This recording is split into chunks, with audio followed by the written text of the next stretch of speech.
we had seen basically the ideas of enlightenment so far. We have seen the what is enlightenment. If I ask you, sir बताइए एकदम summary में, एक शब्द में, एक नहीं विकी नहीं, यस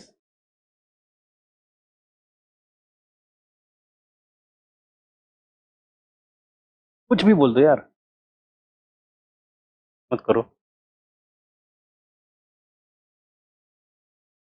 रिवाइवल तो एग्जैक्टली नहीं है, because in revival it has to be renaissance, जो पुरानी चीजों को पुनर्जागृत कर रहा है। Enlightenment is against the past, anti-past, anti-tradition, anti-religion, anti-institution of past. Real awakening तो ठीक है, but if I have to tell specifically, it's an application of the principles of rationality to all spheres of life with the spirit of inquiry and reform. Article 51H तो लिखना है. Then you know the fundamental philosophy we have discussed 5 to 7 points: humanism, individualism, idea of progress. याद है? Then we talked about factors to the rise of enlightenment, where we talked about the abundance, a cornucopia of material culture that happened in 17th century. Apart from that, the scientific revolution gave the tools, and the social class relationship that appeared, that started to have cracks between middle class and monarchy. And middle class put the charter of demands in front of monarchy. हमें हमारे अधिकार चाहिए, वो क्या है? वो है the demands of enlightenment. We talked about exposure to world civilizations and all those things, print culture. Then we discussed specific enlightenment ideas. In that we talked about political domain, how the basis of sovereignty shifted away from divine rights to the public. We talked about separation of power और enlightened despotism का हमने शुरुआत छेड़ा था, discuss आज detail में करेंगे. We also had discussed I think criminal law reform. We discussed and various other ways of sovereignty, especially the social contract, various types of social contract, but we shall see them in detail in tomorrow's lecture. There are 3 plus half. Half मतलब कान टाके मना कर देते contract को. Contract is not explicit, it is an endorsement, not an agreement. ये can't उसको and में बोलता है. So we have to see social contract evolution very briefly. I do not expect a question. That question is a typical question in PSI or optional. For us, we need to know Kant, we need to know Rousseau. Rousseau जानना है तो social contract जानना है, तो उसके लिए मैं थोड़ा context पता हो, इसलिए हम देखेंगे. Then in economic domain we discussed both physiocrats and free traders. Physiocrats are also actually technically free traders, but when we say classical economic free traders, we mean Adam Smith, Wealth of Nations. We discussed the 3 iron laws, 3 laws of market competition and all those things, and ultimately how it led to emergence of classical economics and the criticism of classical economics, classical political economy, on one side by के पहले moralists, Gandhi or Ruskin etc., and on the other side by Marxist. And in the case of Adam Smith and Marx, we discussed 3 points. Difference क्यों आया? Then we talked about religious domain, especially the focus on secularization of society, anti-superstitious nature of enlightenment, pro-tolerance nature of enlightenment, and the idea of scientific religion emerging, that is deism. We had also discussed some other aspects, like in the case of society becoming more secularized, so the concerns were not that worldly but this worldly. So even in the case of knowledge, the focus was not on the knowledge of transcendental, focus was on the knowledge of practical utility of daily things, and therefore the ethics also changed. The basis of ethical behavior was no more God but rationalism. Morality आएगी कहाँ से? Rationalism से. For example, we discussed Adam Smith ने कहा था कि there is impartial spectator. But this point is little bit interesting. I need to elaborate on it थोड़ा सा. अगर आपको rational behavior you want to have as a basis of ethical behavior, rationality as a basis of ethical behavior, तो example मैंने दिया था Adam Smith का in the book that he wrote, the theory of moral sentiments. But उसके कुछ limitations. What if some people are not equally rational? क्या करोगे? Or what if reason can be used for some bad purpose? एक हमारे sir चतुर व्यक्ति जो होता है, कोई भी चीज को तर्क दे के मनवा सकता है. इट इज रीजन, तो क्या करोगे? तो वहां पे प्रॉब्लम आता है. तो religion, God actually was able to control the mind better and therefore make people force people in behave in certain way sometimes. But in the case of reason, it also has its own limitations. So after reason, what third thing can emerge to give basis to morality? If morality cannot completely come out of reason, then on what basis it will stand? Here comes Rousseau. He talks of emotions and empathy. So ethics in the interpersonal relationship would emerge from emotions, from empathy, from love to each other, fraternity ka feeling, and not from reason. Because reason is corrupting. That is what Rousseau would say. So morality का basis भगवान को हटा दिया तो किसको रखे? इसके बारे में बहुत बड़ा डिबेट हुआ. Anyway, then you have social domain where we talked about egalitarianism, anti-slavery approach, inequality के खिलाफ debate हो, all those things. And I think we discussed only this much. It took us 2.5 hours. Now our agenda is to finish rest of the things today. Even after finishing the rest of the things, दो item बचते हैं अपने इस chapter में, वो है Rousseau and Kant. And they need special detailed focus. उनको हम कल करेंगे, Rousseau and Kant. And before that, let us finish all of them. So the topic of the day is spread of the Enlightenment, from where we should begin. Before that, let me get questions if there are any online questions. Do we have any questions online?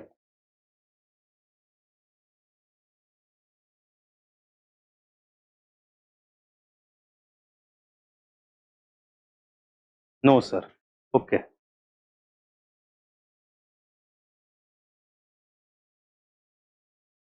Spread of the Enlightenment.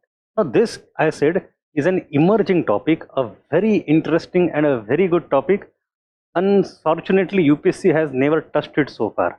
एक बार touch करेंगे ना तो ऐसा सवाल पूछेंगे कि लोगों को लिखना मुश्किल हो जाएगा. But we will be prepared. So let us talk about the spread of the Enlightenment. Now it is here, you should know some basic ideas first. Let me open my PDF over here.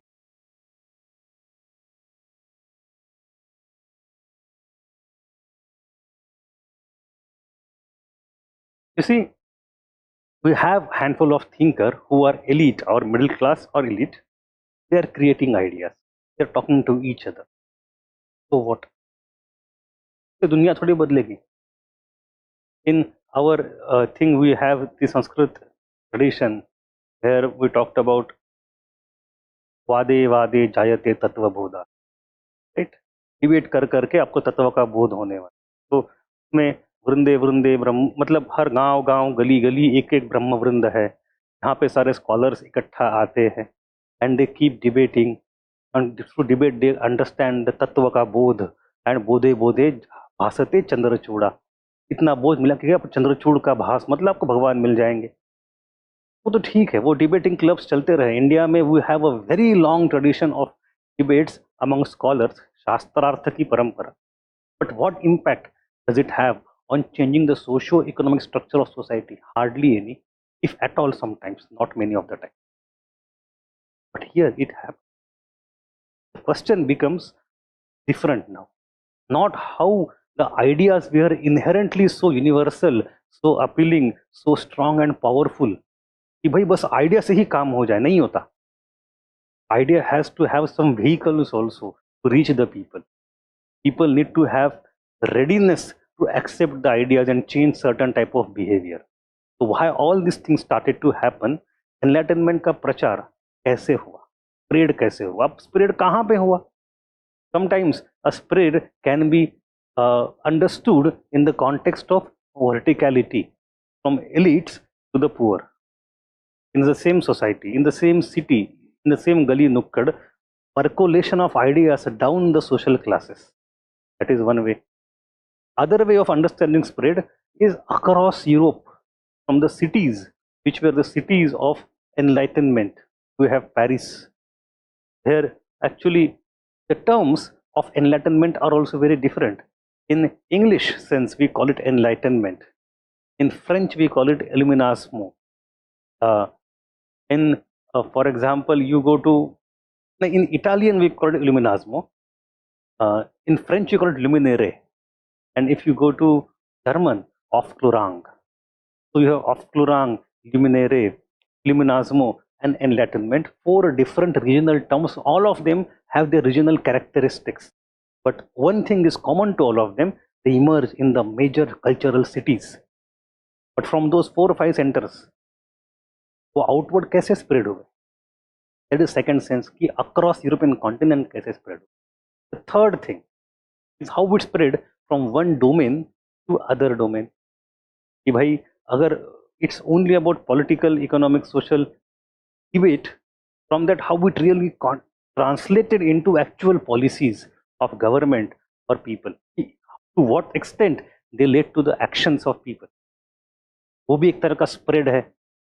And the fourth spread is spread towards people who are outside European continent, especially the colonies. Colonies में कैसे? तो spread का मतलब अलग अलग होता है. UPSC has not specified what kind of spread it means, except in one case where it has talked about the spread of enlightenment to the colonies. तो colonies को हमें अलग से पढ़ना है, डिटेल में पढ़ना है. But apart from that, now the word spread has come. We have to put club all of them together and discuss the spread. तो सबसे पहली बात तो ये है कि चार पंडित मिलके बात करते उस दुनिया में कोई फर्क नहीं पड़ता. Ideas are important, but the spread of ideas is a separate independent thing which is equally important, जो मैं पढ़नी है कैसे हुआ. That is the context, and that context is invariably connected to a term called public sphere. There is a very famous philosopher, sociologist,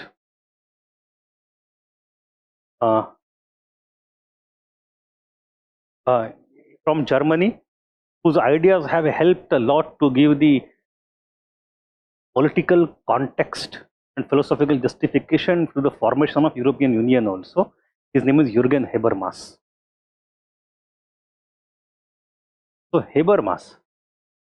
Now this is a theory first. People study that a lot in sociology and political science. In history optional, we don't study it, so it is outside our syllabus. But understanding of this concept is necessary to understand the spread of enlightenment, क्योंकि उसकी पूरी concept ही वहाँ से आती है, the structural change in public sphere. So he is going to talk about a concept of public sphere. So just understand the concept theory for some time, and then we'll go into the application part. That is our history optional. History optional में ये है, मैं आपको बताता हूँ. But by ancient, medieval, modern world, we do not have theories in our syllabus, but we have application of all theories in syllabus. तो हमें थोड़ा सा एक्स्ट्रा एफर्ट करना पड़ता है कि ये बात ये क्यों कहीं जा रही है. We have to go step outside of syllabus for one moment, concept समझ के दोबारा सिलेबस में आना पड़ता है, तभी तो अपने आंसर सही होते हैं. एंड आंसर्स लॉजिकल बनते हैं, आंसर याद नहीं करने पड़ते, तो कंसेप्ट सारा clear. Here also we have something called as public sphere. What is public? ये पब्लिक है, सब जानती है पब्लिक. तो public is nothing but something which is common to all of us, and sphere is some kind of imaginary concept जहाँ पे लोग आके आके बात करते हैं, समझते हैं. तो what is so different about a public sphere that is in the 18th century, which was not there earlier? In the feudal era, लोग कहाँ पे इकट्ठा होंगे? चर्च में, सिनेगॉग में, और feudal lord would give some party on some Christmas maybe, and you all gather together. Or there is public fair, गांव में यात्रा जात्रा लगी हुई है, तुम लोग आए हैं फेयर में. These are the places where people often meet from religious purpose or for some kind of social convivalism or some kind of feudalistic. So यहाँ पे बातें वो नहीं होती. यहाँ पे कंट्रोल कौन करता है? भगवान, church, the Lord. They control what will be done in those places on those occasions. So these are not independent places. Rather, when you have public sphere, you have first of all something called as autonomy. मतलब यहाँ पे जब लोग साथ में आएंगे, तो these places are independent of the control of state and church. यहाँ पे हम जैसे अब यहाँ बात कर रहे हैं, जैसे public sphere kind of, it's not a completely public sphere क्योंकि हम एक कमर्शियल एंटिटी है, but it is a public sphere. Then autonomy, so there is no policing of the ideas, no control of the ideas by traditional institutional structure. You have freedom. The second thing is you have inclusivity. For the first time, you have emergence of inclusivity. It means people from various social classes can come together.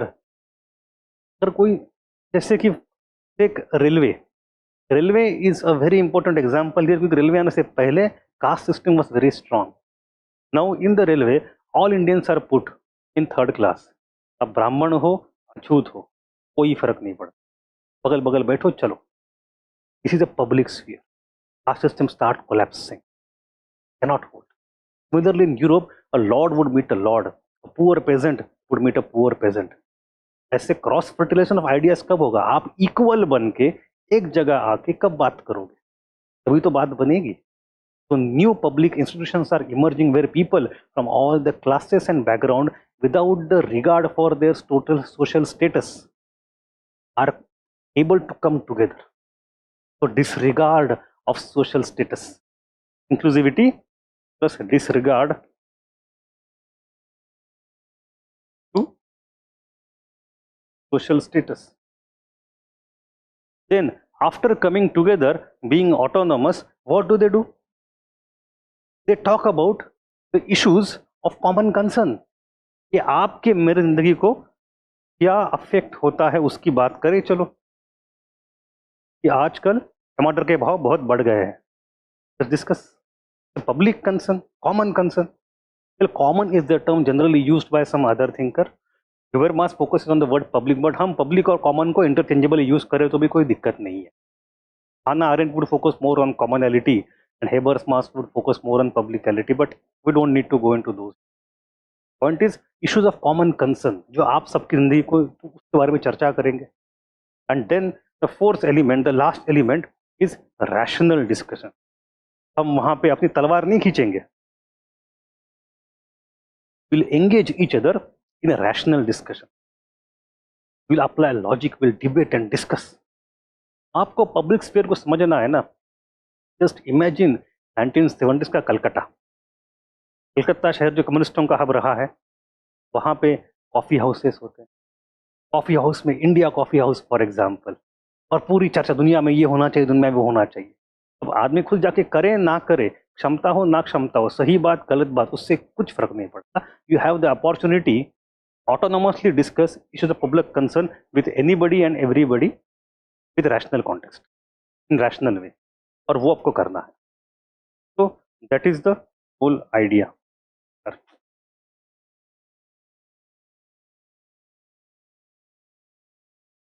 आपने क्या बताया?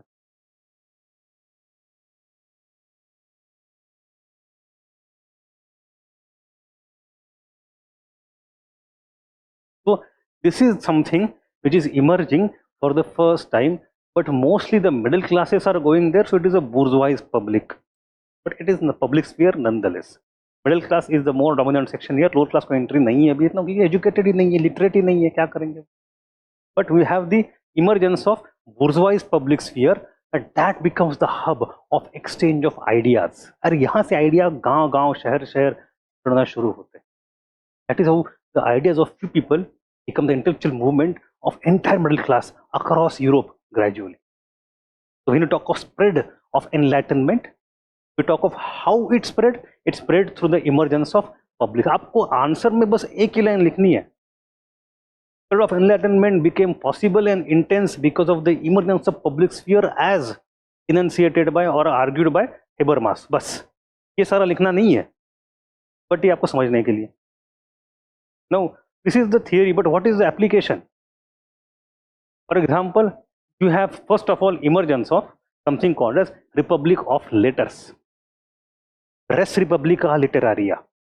It's a Latin term. What does it mean?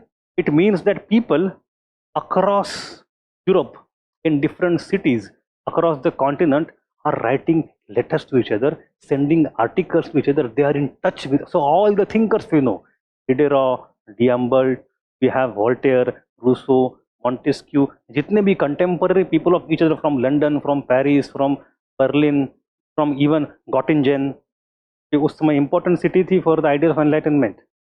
Rome, they know each other, they discuss with each other, they exchange the letters, and now they have carved out an autonomous domain which is beyond the political boundaries of a monarch, which is autonomous of the political boundaries of the monarch, and they exchange the ideas, and they think this is a public sphere emerging.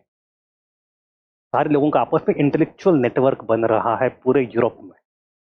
This term republic of letters is not given to this phenomenon today, it was used even at that time.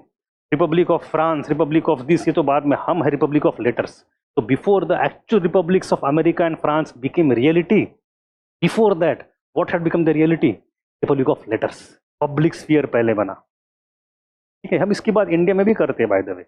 In the 19th century Indian history, modern India, we study this public sphere in a different way because it is applied in India by Partho Chatterjee, subaltern historian. तो हम बाद में जब modern पढ़ेंगे तब करेंगे.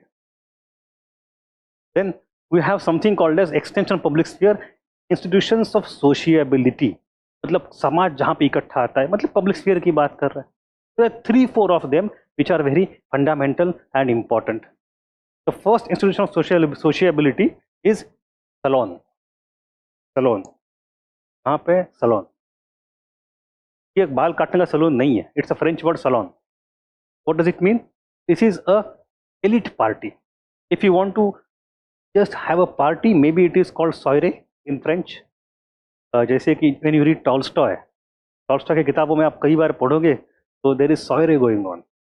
But here the soiree is converted into salon. मतलब एक कोई बूढ़ी सी या मिडिल एजेड अमीर औरत है, उसकी बड़ा टैटू है, हवेली है, and she would give a party and call all the who's who intellectuals and artist and people of some birth in the evening. वो 30-40-50 लोग आएंगे, शैम्पेन वगैरह पियेंगे. उस समय शैम्पेन थी नहीं, वैसे अलग बात है. And then they would gather around a fireplace and discuss किसने क्या पब्लिश किया है, नई आइडिया, नई technology, and they would debate about it. And people would want to, and then hostess would be paying for the entire party. That is how the salons emerge. Look at the role, a very important and active role played by women. So a buzz of enlightenment ideas was most intense in the mansions of several wealthy women of Paris. There in the large drawing rooms, the hostess held regular social gatherings called salons. There a small get together or gathering of intellectual.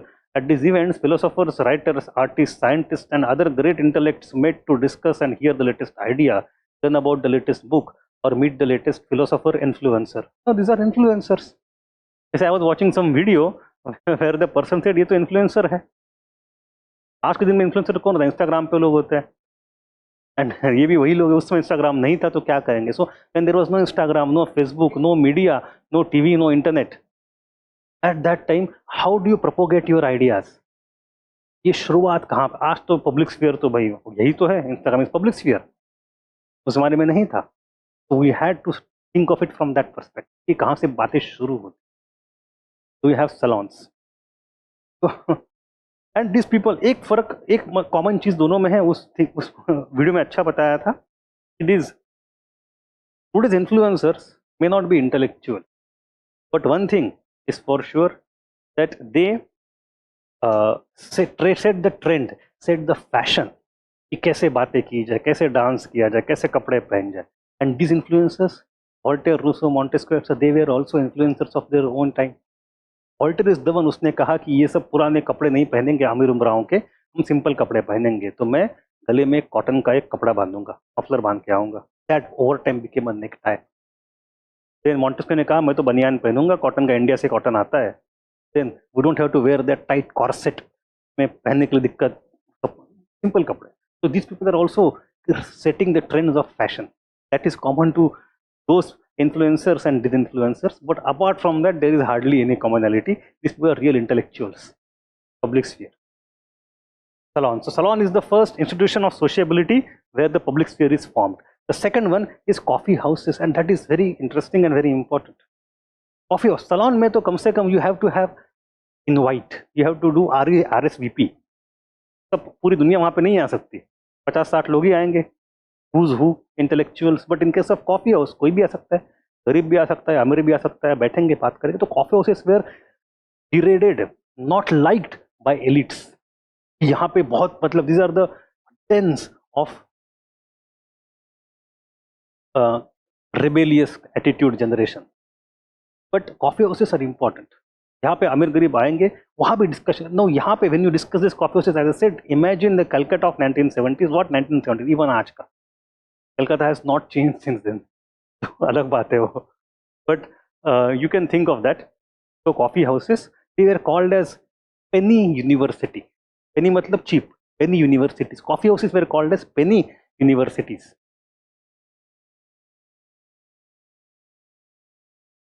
Where the ideas of some people would get to all the people. Coffee is coming from where? Coffee is not grown in Europe. It is coming from the colonies. That is interesting thing. There is globalization of commodities. With that, there is also globalization of ideas. Through the coffee houses, they spread everywhere. Not only that, coffee houses also indicate one interesting thing. Blindness, the limitation of enlightenment is also visible in coffee houses, because it is in the coffee houses the black people are the ones who are growing the coffee.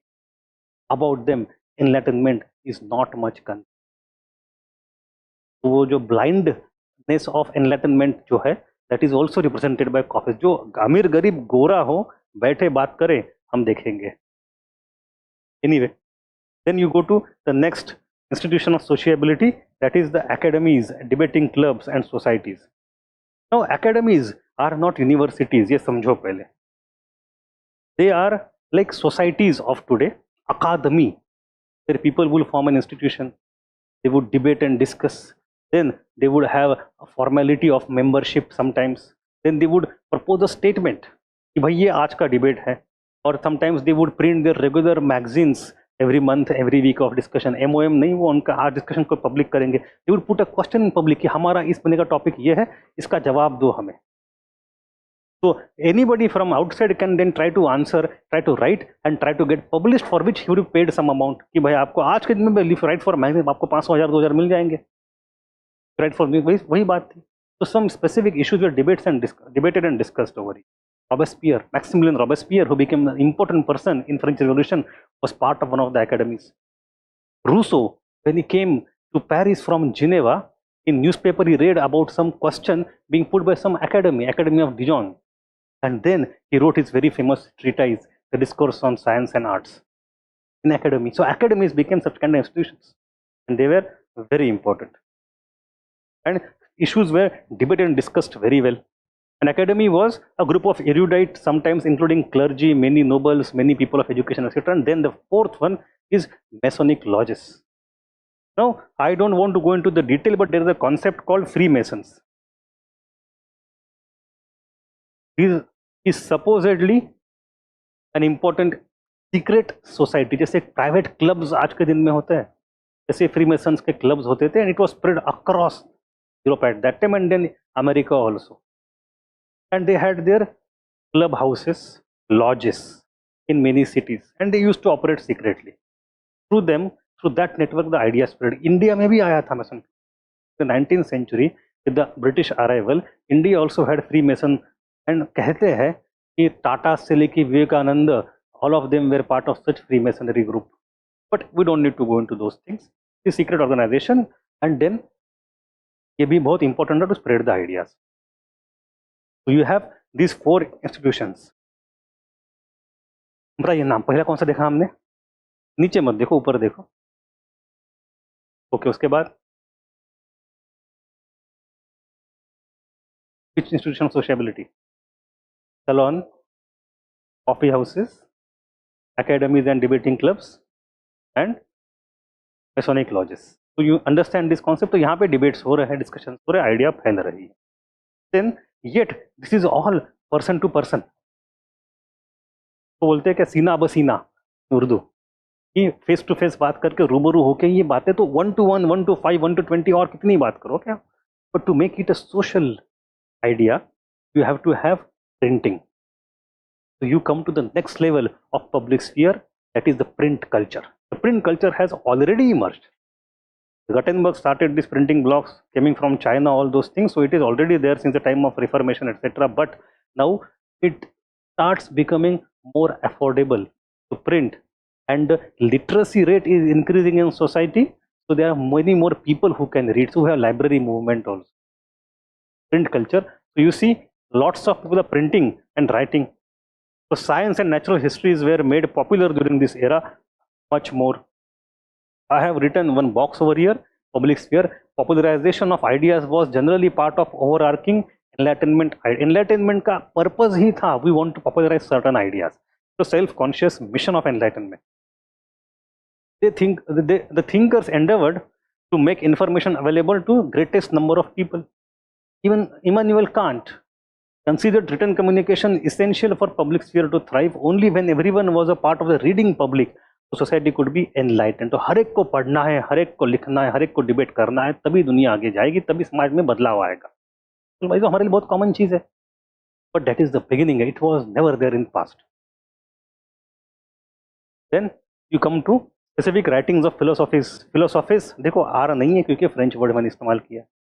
Then you have some authors and these are illustration, some examples, and we know half the books already. For example, Montesquieu wrote Spirit of Laws and Persian later. Voltaire wrote Candide and etc. Rousseau wrote many books. We see some of those books tomorrow. Adam Smith wrote Health of Nations.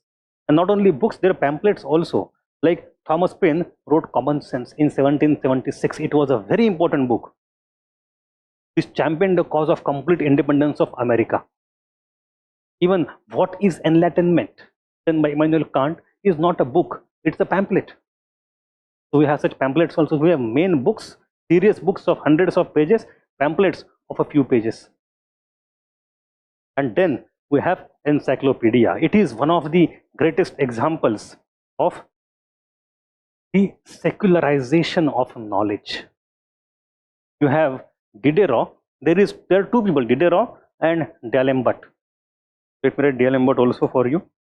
ये वही D'Alembert जिसको हम पढ़ते हैं in physics, D'Alembert's law, force equal to mass into acceleration वाला जो concept आता है उल्टी तरफ से, वही D'Alembert है ये, means physics. But anyway, Diderot created a large set of books to which many leading scholars of Europe contributed articles and essays. He called it Encyclopedia and began publishing the first volume in 1751. Now, it was a massive project. Even in its conceptualization, it is very radical.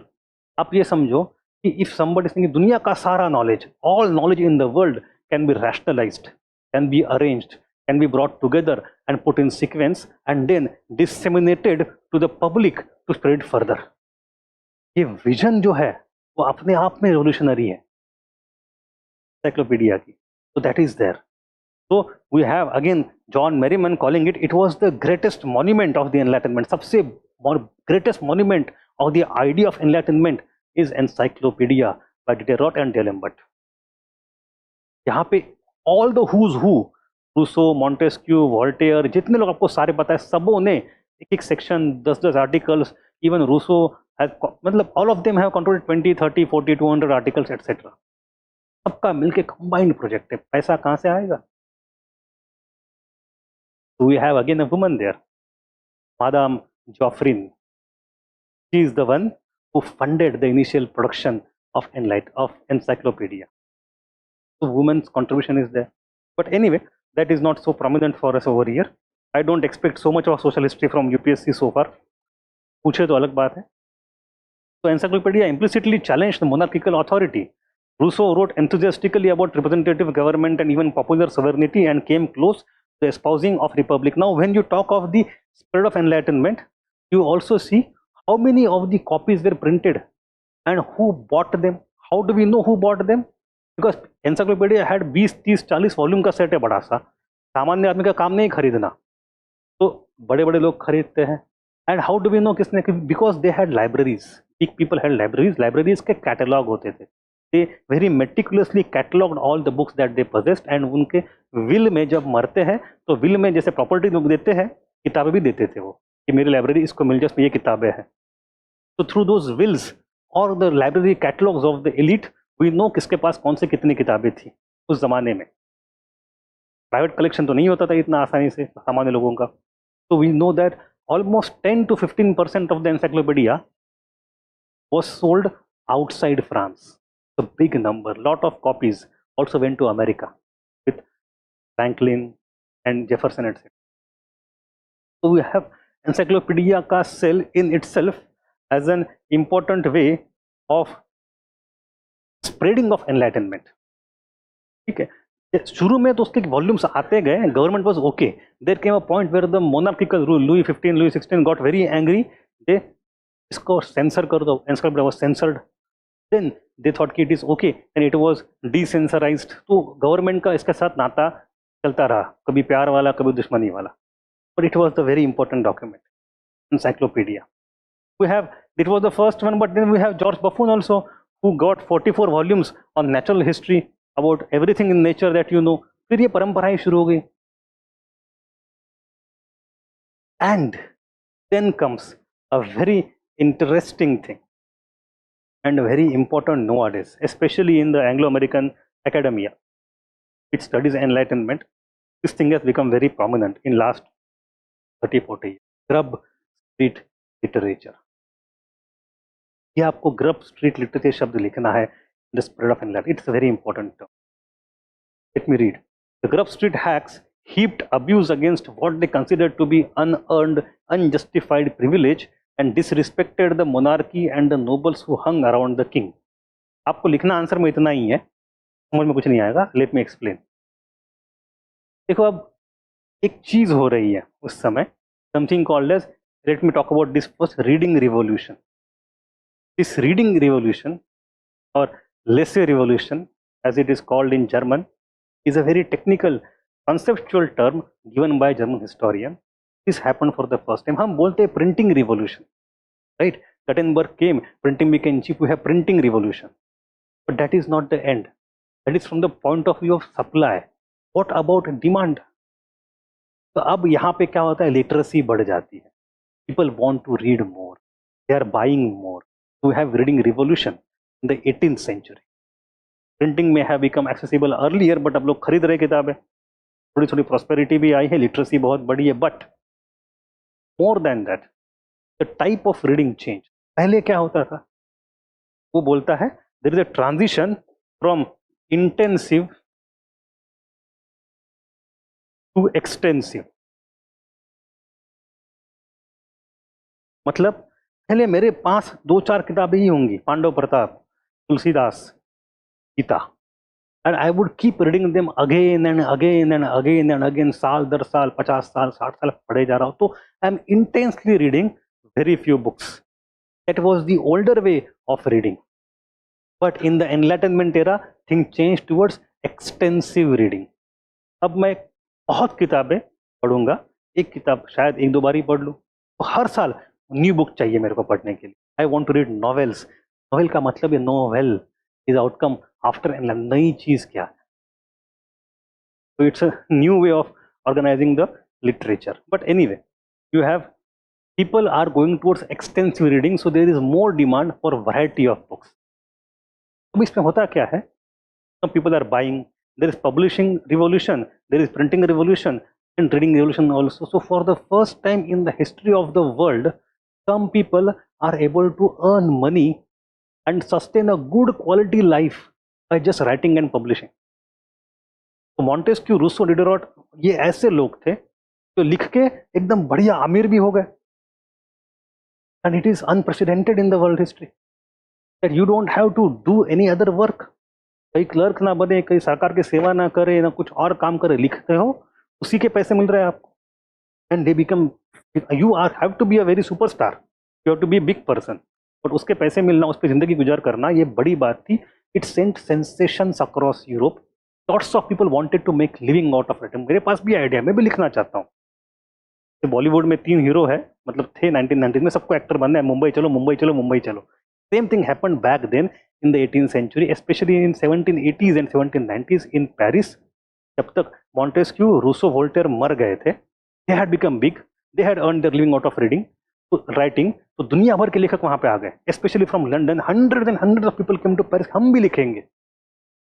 Once they came to Paris, they found out कि इतना भी market बड़ा नहीं है कि सबको absorb कर ले. Publishing is not that big industry yet, even then, and even if it is, publishers don't pay so much. उतना पैसा नहीं बनता, आसान नहीं है सैकड़ों को गुजर, 2-4 लोग तो गुजर लेंगे, सैकड़ों का कैसे होगा. So these people came with high hopes and aspirations to Paris, and then they are becoming poor and poor and poor. They are frustrated. खाने के लाले पड़े हैं, कपड़े नहीं है सर्दी में पहनने के लिए, मकान मालिक आके रेंट रेंट रेंट कर रहा है, क्या करोगे? कुछ तो लिखना है, लिखना तो आता है बट मार्केट नहीं मिल रहा, तो जो डिमांड है वो लिखो। किस चीज़ की डिमांड है? जो लोगों को चीप में अधिक अट्रैक्ट करे। If I cannot be Montesquieu and Rousseau, let me become pornographer. So we have emergence of very scandalous pornography at that time. We have emergence of sensationalization, tabloid journalism. We have emergence of cheap kind of things. There जो बड़ी बड़ी चीज़ों पर हमला कर दो ताकि किताबें छपे, पैसे मिले। कि बिकता तो सबसे अधिक वही है which appeals to your basic instinct. तो इन लोगों ने ऐसे से लिखना शुरू कर दिया, called लाइबल। लाइबल मतलब सबका दास देना, लाइबल। तो किसको किसको करना लाइबलिस्ट? लाइबलिस्ट किसके बारे में लिखना है? राजा के बारे में, रानी की। तो we have Australian queen Marie Antoinette at that time, she was a queen in France and she was known to have been sleeping around. तो उसके बारे में शी इज एन ऑस्ट्रियन होर। तो ऑस्ट्रियन होर, रानी की बात कर रहे हो यार, डिवाइन राइट कहाँ गया? But now we have entire industry of people writing about it in such a fashion. छोटी छोटी चीजें, वर्साई का पैलेस बना हुआ है, उसके बारे में 15,000 लोग काम करते हैं, लैकेज नौकर है, उनके थ्रू खबर निकालो, कुछ स्कैंडल क्रिएट करो, लिखो पैसे कमाओ, लिखो। एंटायर इंडस्ट्री ऑफ दैट जो आज भी एग्जिस्ट होती है, it emerges there. So those people who were resentful, who were frustrated and who entered into such kind of writing were more numerous. उनका राइटिंग अधिक से अधिक पढ़ा गया। मॉन्टेस्क्यू रूसो पढ़ने लोग कितने ही होंगे? 200-400, 1000, 5000, बट इनका पढ़ने वाले हजारों लाखों लोग। And in their books they are writing, so we have a term called as desacralization of French monarchy. जो ऑटोमेटिक रिस्पेक्ट टुवर्ड्स मोनार्की था, सब उतर गया। अब उनके बारे में जैसे जैसे, अरे ये तो ऐसे ही लोग होते हैं, ये तो बात करो पहले नहीं का, पहले राजा महाराजा, वो रिस्पेक्ट ऑटोमेटिकली जो आता था खत्म हो गया। So when the French revolution really happened, लोगों को कुछ लगा ही नहीं कि राजा को मार रहे, although it was very resistant, was very big thing, but divine right पे अटैक करने के लिए at the popular conscious level what was more effective? Rousseau's idea of popular sovereignty की Grub Street literature, Grub Street literature. तो Rousseau एक big B है, but ये लोग जो है, ये इनके बड़ी फौज है, and they just want to earn their living, and these people become prominent in late enlightenment. So this is no more high enlightenment, it is late enlightenment. ये लोग ज़्यादा, so we call it grub street literature. The very famous historian, his name is Robert Darnton, so he is the one who talked about it. Yes, we discussed that in the emergence also, कि France में ही monarchy थी उस तरह, जो ancient regime थी, तो problem भी वहीं पे थे, प्रोग्रेस भी वहीं पे हो रही थी। Italy was not that progressive, Italy was not even one country at that, तो बटा हुआ था सैकड़ों खेमों में। Although Italy had some thinkers like Vico, Vico was very important, but Vico was anti enlightenment. Italian thinkers जो थे, not all of them were very much pro enlightenment, कुछ कुछ थे, कुछ नहीं थे। तो वो तो कॉम्प्लेक्सिटी है। एनलाइटमेंट सब जगह हो रही है, I am not saying it is only in France, only in Paris is the most prominent centre, इतना ही बात। It's happening in Berlin, in Göttingen, in London, in everywhere. Paris is the most prominent centre. So we have Grub Street literature and reading revolution. Is it clear? देखो answer में आपको इतनी लंबी कहानी नहीं लिखनी है, but the Grub Street literature led to desacralisation of French monarchy. बस 7-8 शब्द, because that is the maximum space you will get to write, not more than that. But and the way you write, the moment you write it, underline करो। If you want to write historiographically, then as mentioned by or as argued by Robert Darnton, वो भी लिखो, but I don't think आपको नाम याद भी रहेगा और आपको लिखने का मौका भी मिलेगा, तो इसको आप भूल सकते हो, कोई दिक्कत। 99% history option student will not in right the word grub Street literature. आप वो भी लिखो तो बहुत बड़ी बात है, लोगों को पता ही नहीं है, पढ़ते ही नहीं है, क्या करो। History writing has changed a lot. Anyway, come to the next thing. Newspapers and journals also spread ideas of enlightenment. Although the circulation of newspaper were not very high, these were popular among members of middle class that were quite educated, and we have tabloid journalism also. So here I have another historian's name, Sarah Maza. इसको भी आप even if you right Robert Dalton it is more than enough, but दो लिख के रखता हूँ, एक याद रह जाए आपको। तो सारा माजा wrote a book called Private Lives and Public Affairs. What she has done is she has studied tabloid journalism, ki what are the issues being published at that time and discussed and became sensational in society. tabloid journalism में तो affairs तो Louis 16 कैसे है, एकदम बेकार आदमी है, but there was a very famous affair of diamond necklace, for example. So some cardinal wanted to purchase some diamond necklace of the queen. वो झूठे लेटर लिखता था, फिर बेचे गए. Ultimately, people like 1, 2,000, 5,000 people of nobility who surrounded the monarchy, उनमें इतने scandals चलते थे, वो स्कैंडल्स पब्लिक में आना शुरू हो गए. वो स्कैंडल्स का इम्पैक्ट कैसे हुआ सोसाइटी पे, about how society perceived this monarchy, that started to change because of tabloid journalism. उसकी स्टडी की है सारा माजा ने. So again, it can be also talked about. There are other people also, like David Bell. David Bell has talked interestingly about the legal briefs. उस समय जहाँ की क्या होता था, स्टेट ऑस्ट्रिया हो, रशिया हो, फ्रांस हो, दे इवन रशिया हो, they used to have strict censorship laws. Church के पास थे, अब इनके पास भी आ गए. They used to ban books all the time, used to ban meetings, ban publications. And what to do? This is the time of emergence of legal court also. तो ये लोग कुछ कुछ क्या करते थे, लॉयर्स जो होते थे वो कोर्ट केस डालते थे, और कोर्ट केस में आपने बोल दिया it's a public open court, and then you have to publish the legal brief. तो वहाँ पे हमने क्या आर्ग्यूमेंट दिए, उनका जवाब क्या आया, वो ब्रीफ जो थे पब्लिश करते थे. उसके ऊपर तो सेंसरशिप नहीं आ सकती. It's a part of court document anyway, open document, open court. And through that lots of ideas started to spread. तो वो काम डेविड बेल ने, I am not writing lots of names, इतने काम नहीं है आपको. डेविड डाल्टन काफी है, रफ्ट लिटरेचर एक पॉइंट से आपका you will be outstanding in all the population. ठीक है, but understand the idea of the spread. Apart from that you have certain additional ways also. Paris was the cultural and intellectual capital of Europe. So you have the patronage given by various people in Paris. Paris was very rich people. They give patronage to ideas and people. वहाँ से ideas फैलते. Urbanization is a pre-requirement. It's a necessity for such ideas to germinate. But even Buddha जब आता है, कब आता है? During second urbanization ही आता है. नहीं आ सकता जरूर. So then you have reforms initiated by various kings, which we shall look at in a few minutes separately. Traveling merchants and successes of revolutions, American and French Revolution, were somewhat supported by these ideas of enlightenment. But once this became successful, in turn, they supported ideas to spread even further. समझ में आ रहा है? When American Revolution becomes successful, पूरी दुनिया में बात होती है, अच्छा नेचुरल राइट्स की आइडिया, सम राइट्स आर इनएलिएनेबल, ऐसे जॉन लॉक ने कहा है. कौन से राइट्स है भाई वो, हम भी समझे थोड़ा. तो success of revolution helped in the popularisation of the ideas much further. So we have that thing also. We have various ways through which ideas started to spread. Is there any doubt? Let me see online.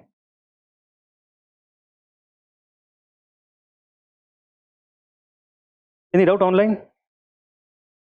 पूछो यार, let me drink my coffee.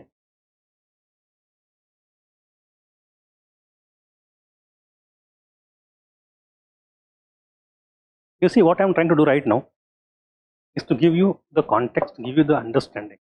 When you start writing answer, you have to compress this entire 1.5 page, जो कि लगभग 500 शब्द होंगे मेरे ख्याल से, into 200 words, 150 words, 250 words, not more than that.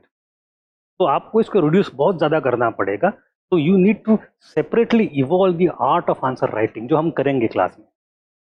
But don't give me the challenge of doing both the things simultaneous. दोनों साथ, पहले पचा लो यार खाना थोड़ा सा. तो understand the idea, develop some kind of depth, in depth understanding, writing becomes much easier.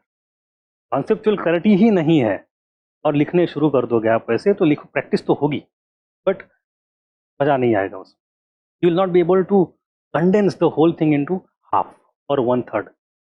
कौन सी चीज़ को काटे, किसको रखे, तो क्लब टुगेदर करे, किसको नहीं करे, ये आपको अभी क्लैरिटी नहीं आएगी. And right now what will happen is that whatever I am teaching, you will write it as it is in your answer.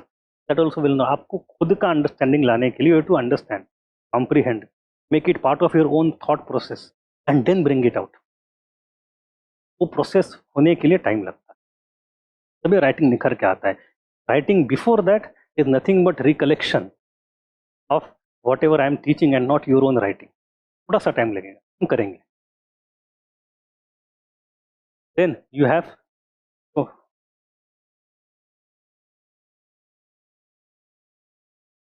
I have joined late. Good morning, sir. Suraj, good morning. Okay. We have seen the spread of Enlightenment, how the public sphere was emerging. The basic idea was of Habermas, and then all the other thinkers, authors have given their own specific ideas within that. Reading revolution हो या gruff street literature हो, कृष्ण सोशेबिलिटी हो, जो कुछ है इनको आपको I have given you at least 15 to 20 keywords now, technical words. आप इसमें 5 भी स्प्रिंकल करोगे ना तो आपका आंसर बहुत चेंज हो जाएगा. स्प्रिंकल करना आना चाहिए.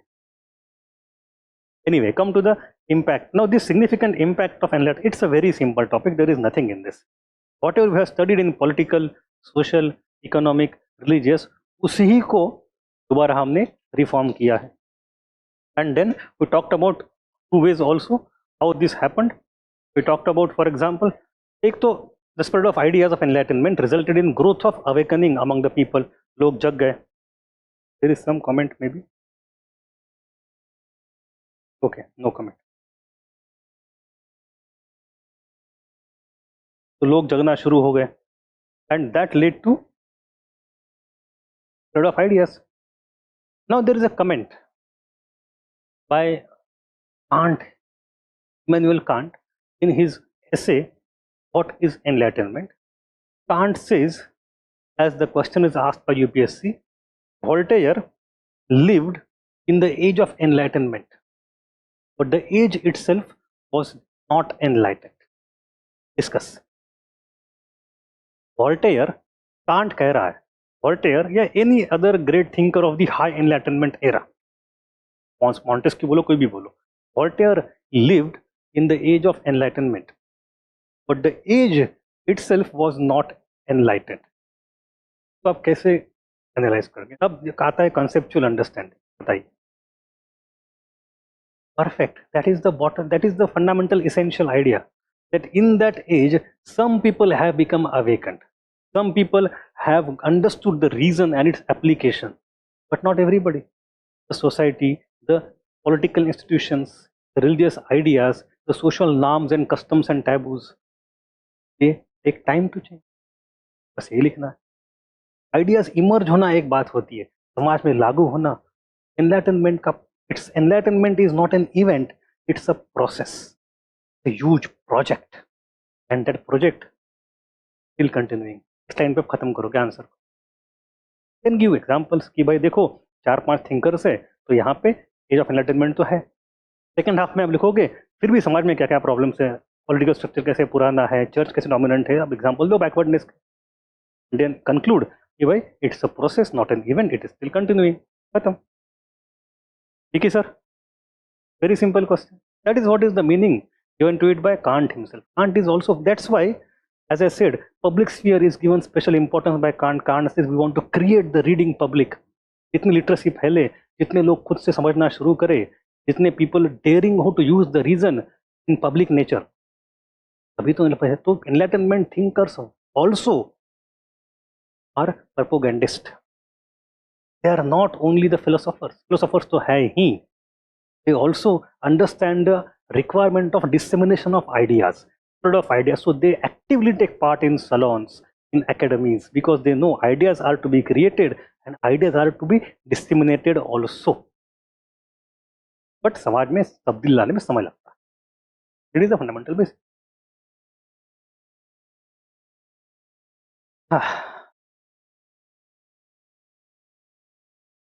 It's a long journey. Then you come to the impact of enlightenment. So before we study impact, you should keep that at the back of your mind. The ideas of 1750s, 1770s ideas to आना शुरू हो गए हैं, but to see the real significant impact on ground would take decades and decades after that, and they would happen through other events. For example, you have to have enlightened or benevolent despotism. राजा खुद reform लाना शुरू करे तो शायद कुछ possibility बने. Or if this is not happening, at least there should be revolutions. Then you have the beginning of the change. Revolution is not end of the change, it is beginning of the change. So ideas start spreading in society.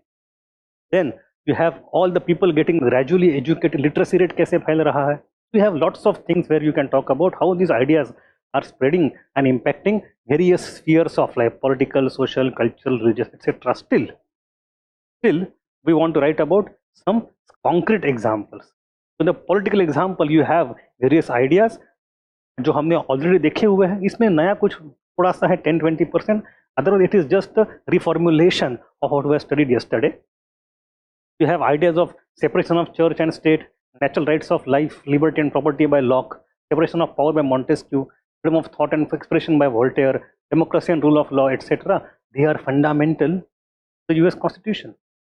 And some of them are also fundamental to the Declaration of Rights of Men by in French Revolution. So you see the ideas are getting now concretized. आपका एक point में ये point आ जाएगा. Then we talk about economics. So we have Adam Smith.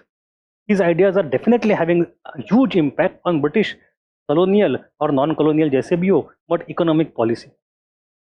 Then empirical inquiry, technological advancement led to industrial revolution. We talked about James Watt.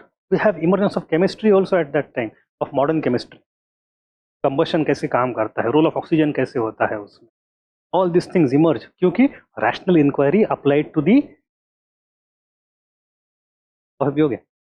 Black coffee चलती है आपको? Coffee पीते ही नहीं हो? क्या पीते हो? चाय पीते हो? चाय भी नहीं पीते? कैफीन नहीं चाहिए? कोल्ड ड्रिंक, अरे वो तो ठीक है, वो तो नहीं मिलेगा यहाँ पे. Okay, so you have James Watt, you have other people also, but then you go to social. You have the social reform to align society with reason, justice and human dignity, changing the penal codes. Prisoners should be treated in a humane manner. Justice should be proportionate to the crime. This slavery criticism. Although slavery was banished gradually, the abolitionist movement of slavery started in this era. It took decades and decades, in 1820s, 1830s, 1840s, and ultimately in the case of America, 1870s. तो अगले 100 साल का project है, but शुरुआत यहाँ पे होती है क्रिटिसिज्म की. Then the criticism of inequality also, which becomes very prominent in the case of Marx. Marx also is in one way a child of Enlightenment, and in other way is a critical person of Enlightenment. So बेटा भी है, दुश्मन भी है. He is Enlightenment वाला भी and he is counter Enlightenment वाला भी. But anyway, critique of inequality is seen here for the first time in detail. Then you have science and education. Enlightenment is the beginning point of many of the natural sciences and social sciences. For example, if you come to the 18th century, for the first time, you have the application of reason and logic and critical inquiry to various domains of polity, society, economy, culture, religion, etc. यहाँ से disciplines बनना शुरू होते हैं. For example, in terms of society, in case of society, in 19th century, Auguste de Comte. Auguste de Comte जब आता है, he is a counter enlightenmentalist, but he is father of sociology. ये marks, दरखाइम, weber, ये सब 19th century में आते हैं. क्यों आते हैं? Because they are in the same tradition. They also understand कि उनको रीजन, लॉजिक, रैशनैलिटी अप्लाई करके they want to study the society. So sociology as a discipline emerges in 19th century significantly because of enlightenment. Subject होता ही नहीं है. You come to the beginning of 1910-1920 में आओ, especially interwar year, we have next discipline emerging, psychology, with Freud. क्यों? World War, but again, what Freud is trying to do is apply a rational analysis to study mind. Again, same thing, Enlightenment created psychology discipline also. Then you have also in the 20th century, 19th century, Darwin, Lamarck. सब चीजें धीरे धीरे शुरू होती है. Biological evolution concept आती है. From there, you gradually come to cultural evolution. There emerges anthropology. So ये सारे modern social sciences, classical economics तो directly outcome है of enlightenment from Adam Smith. ऐसे कहा जाता है कि history of Western philosophy is nothing but a series of footnotes to Aristotle, Plato. तो प्लेटो ने जो कुछ कहा था कि बस footnotes आप इकट्ठा करो, तो अगले हजारों साल में उतना ही किया हमने. नई एडिशन क्या है? उसने सब कुछ कहा है. जैसे महाभारत में कहते व्यासोच्चिष्टम जगत सर्वम, कहते महाभारत में कि बाद में जो कुछ है सब महाभारत में बोल दिया, वैसे प्लेटो ने सब कुछ कह दिया, हमने वो उसको स्पेसिफाई करते गए, रिफाइन करते गए. तो history of western philosophy nothing but footnote to thoughts of Plato. In a similar way history of modern economics is series of footnotes to Adam Smith. तो इतने सब कुछ कह दिया, अब उसके धीरे धीरे रिफाइन करते जाओ. So the emergence of classical economics also is the outcome of enlightenment.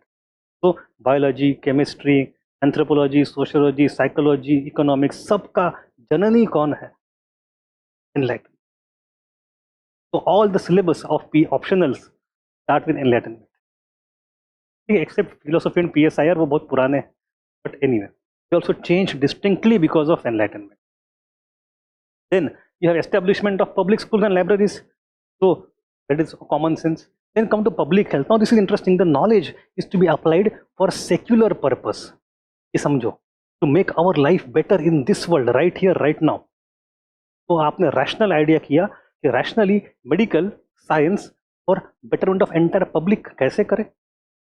So for example, we have emergence of vaccination for the first time. The idea of immunization is also the outcome of enlightenment. Small pox बहुत होता था, लोग मरते थे. तो एक आदमी था, उसका नाम आपको ऑनलाइन मिल जाएगा, मैं भूल गया हूँ. ही थॉट कि if I use cowpox and give it to people then perhaps they are immunised from smallpox. तो smallpox could be eradicated gradually because the idea of vaccine, vacca जो शब्द है वो cow से आता है Latin में.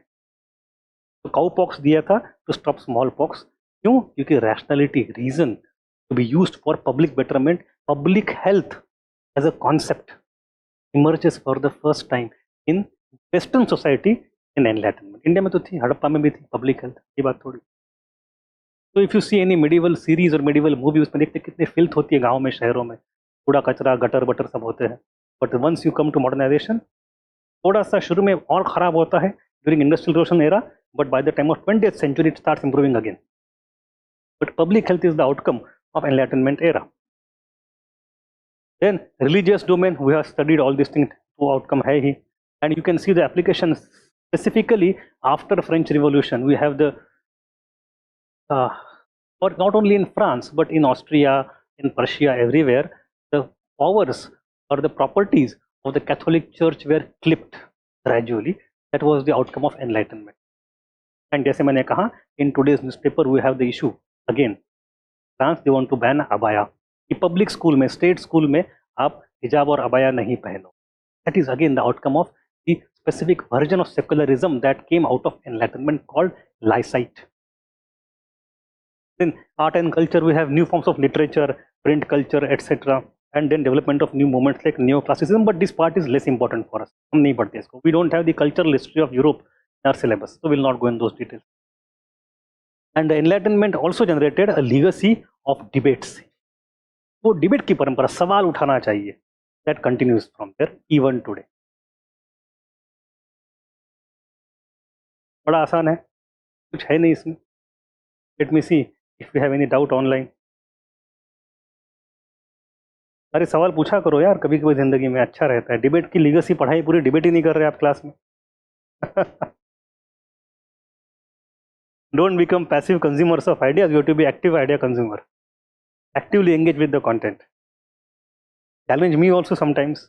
ऐसे होना चाहिए कि मैं जाके पढ़ूँ खुद, दोबारा मैं बताऊँ क्लास में मुझे नहीं पता, let me go back study and come. तो आई कैन नॉट क्लेम कि मैं दुनिया का सारा जानता हूँ, नहीं जानता, कोई नहीं जानता. उतना तो चैलेंज करो मुझे कभी कभी. एनीवे, चलो. Then you come to some specific topics in the spread of the enlightenment.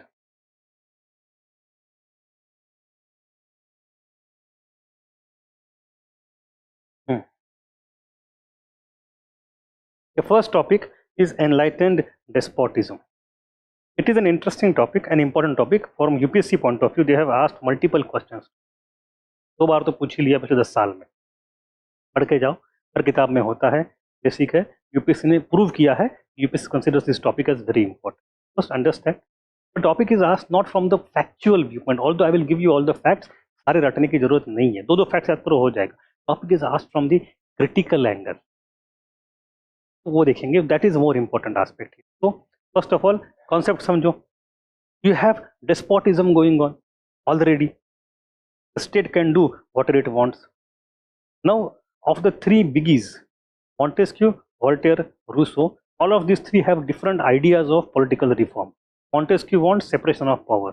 Rousseau wants direct democracy. But Voltaire is looking for enlightened despotism. He is not looking for structural change. He is also elite. He is aristocrat. He says Raja should become like a prince king, right? Prince priest king. जैसे था कि भाई well educated, well intentioned, well groomed, looking, जनता के लिए सोचने वाला राजा बने, अच्छा राजा, बस वो राजा कैसे बने. तो that is his enlightened despotism, वही है और कुछ नहीं. प्रजा हितदक्ष राजा हो बस, बट राजा की पावर कम ना हो. So it is not about a transfer of sovereignty completely. People won't get power, but the king will do good for people. That is enlightened yet despotism, or benevolent despotism. That is what even Kautilya talks about. Kautilya का concept ही पूरा वो है अर्थशास्त्र में, benevolent की. But despotism शब्द हम इस्तेमाल नहीं करते इंडियन कॉन्टेक्स्ट में, किंग इस्तेमाल करते हैं. एक ही बात है. लेकिन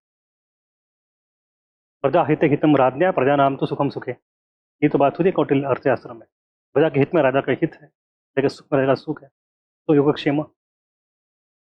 So you have, having been inspired by the Enlightenment and perhaps with personal friendship, because Voltaire was a friend of one of the great monarchs at that time, Frederick II in Prussia. उनका दोस्त था, उनके साथ बैठता था, उठता था, सोता था. उनका ये भी इशू था कि उनमें दोस्ती बड़ी गहरी थी. It became the topic of चर्चा in entire Europe at that time. बाद में उनकी फट गई, आपस में झगड़ा भी हो गया. तो उन्होंने एक दूसरे के खिलाफ खूब लिखा है. वॉल्टर बाद में लिखता है, दोस्ती खत्म होने के बाद मुझे जेल में डाला, मुझे तड़ी पार कर दिया, इतनी घटिया कविता करता है, मुझे कहता है मेरी कविता का प्रशंसा करो. मैं क्यों करूं प्रशंसा? तो इनका थोड़ा पर्सनल चीजें भी है, बट एनीवे. तो but perhaps even Catherine the Great in Russia, Catherine the Great also was very jealous of such kind of proximity of European monarchs with this thinkers. तो उसने खत लिखना शुरू किया वॉल्टेयर को. वॉल्टेयर और कैथरीन के खतों का एक्सचेंज खतूत भी है, उसका भी अपने पास पूरा रिकॉर्ड है. व्हाट दिस पीपल डिस्कस, तो वहाँ पे वो सलाह मांगेंगे, ये सजेशन देगा, ये रिफॉर्म लाओ, वो रिफॉर्म लाओ, वो सब कुछ है. तो anyway, so that's why I said कि ideas influence the monarchs and also the personal connections influence the monarchs. दोनों चीज. Many of the 18th century European monarchs adopted certain progressive ideas of the Enlightenment. They took personal interest in the study of political science and philosophy, so they were personally highly educated, and therefore they came to be known as enlightened monarchs. Now, if you go to a proper history book, they would give the list of 20 monarchs in Europe. कुछ Spain में है, कुछ पुर्तगाल में, हमें नहीं चाहिए. Exam में लिखने का मौका मिलेगा ही नहीं. 3 नाम रट लो काफी है. I'm giving only 3 names. First one is Frederick II in Prussia. The second one, Joseph or Joseph II of Austria, and third is Catherine the Great of Russia. यही 3 नाम रट लो, ठीक है. So what are the typical ideas? The enlightened monarchy was different from despotic monarchy in the sense that the monarch now took care of public interest and also along with their dynastic interest. So अपना भी देखेंगे, जनता का भी देखेंगे. So they held the royal power emanated not from divine rights but from social contract, and thus they tried to bring some reforms in government. So they have absorbed, they have understood कि हम खुदा के सेवक यहाँ पे नहीं है, खुदा के रिप्रेजेंटेटिव नहीं है, जनता से पावर आई है, जनता के लिए काम करेंगे. So they are very well meaning people. It's not कि वो ठगा नहीं रहे, well meaning people है. Secondly, some European rulers of this period felt that the state should be ruled for the protection of the subjects. They established a check on administration's oppressive policy and tried to create more inclusive and progressive policy atmosphere. So the point is that ये तो बड़ी आम चीज है, ऐसे ही होना चाहिए. Why does the state exist? For the people. But during the entire medieval time, that concept was not there. Why do people exist? Either tax the state ताकि वो feudal lord आराम कर पाए. तो एग्जैक्टली ये था एनलाइटनमेंट में, वो रिलेशनशिप जनता सरकार के लिए, सरकार जनता के लिए. So now this kind of enlightenment consciousness, the term that is used, enlightenment consciousness, that is also absorbed by these monarchs gradually. And what are the reforms that they brought? अगर आपको याद नहीं रहते सारे हर राजा के अलग अलग रिफॉर्म्स, तो बस एक समरी यहाँ पे दी होगी. You have legal law codification to make them universal and upgraded so that they're applicable very easily. You have admin reforms like land registration. Legal codification में to make them humane also, like torture वगैरह की बात हुई थी हमारी. Then economy में दे encourage laissez faire policy, promote commerce, so they are now sometimes coming back from mercantilist policy and supporting laissez faire. Initially वो chequered history है उसकी. If you go to Germany for example, there would come a point where Germany want have protectionism. We call it the policy suggested by List, LIST, Friedrich List. If you go to Russia, we have Sergei Witte, so Witte system. If you go to America in 19th century, we have Hamiltonian system. So all these are protectionist policies. They don't follow laissez-faire completely, but technically हम बोलते philosophically हाँ laissez-faire. Then supported technological upgradation and medical research. Fox was eliminated, and socio-cultural, religious tolerance, attack on slavery, and educational reforms. These are important points. Church के खिलाफ जाना है. Church is saying only and only Catholicism, but हमारे समाज में तो भाई सारे धर्म के लोग हैं, कुछ कुछ कुछ प्रोटेस्टेंट भी है, कुछ जूस भी है. We have to have tolerance. It was very prominent. Attack on slavery we have already seen, and educational reforms is very central. Why? For some interests of the kings. King want to spread one type of language to create national society.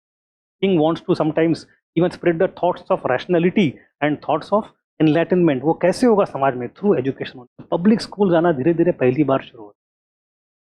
It is in the mid of the 19th century ultimately you will have compulsory public free education की शुरुआत यहाँ पे होती है. तब जाके 100 साल में वो free and compulsory primary education आता है. एनीवे, तो this is the summary of it. यहाँ पे दो कंट्रीज के नाम नहीं आएंगे. One country is England, other is France. So as far as the enlightened despotism is concerned, these two countries don't exist. दोनों का केस स्पेसिफिक है और एक दूसरे के अपोजिट भी है. In case of England, the revolution has already happened in 1688. Once in 1650 there was an attempt, and 1688 there was a revolution of glorious revolution. So there a reform has already started. The power is being shared since the time of Magna Carta. Gradually Parliament is becoming important. Still it is House of Lords and not House of Commons which is powerful. Doesn't matter. The king is not despotic in England. तो वहाँ पे already gradualist incremental reforms are taking place. तो वहाँ पे सवाल ही नहीं बनता. English society is very adaptable from that viewpoint. On the other hand, France is the other extreme. कुछ reform नहीं लाएंगे. Louis XIV is the greatest of the despots. उसने कहा था I am the state. मतलब he personified the entire state within himself. तो मैं जो कहूँ वही है, मैं state हूँ. Exactly opposite is the argument by Frederick the Great. Frederick क्या बोलता है? I have the sentence here somewhere. He says I am the first servant of the state. मैं प्रधान सेवक हूँ. तो प्रधान सेवक का मतलब समझते हो आप? कौन कहता है मैं प्रधान सेवक हूँ? So that statement is the idea of Frederick the Great originally in the Enlightenment's origin.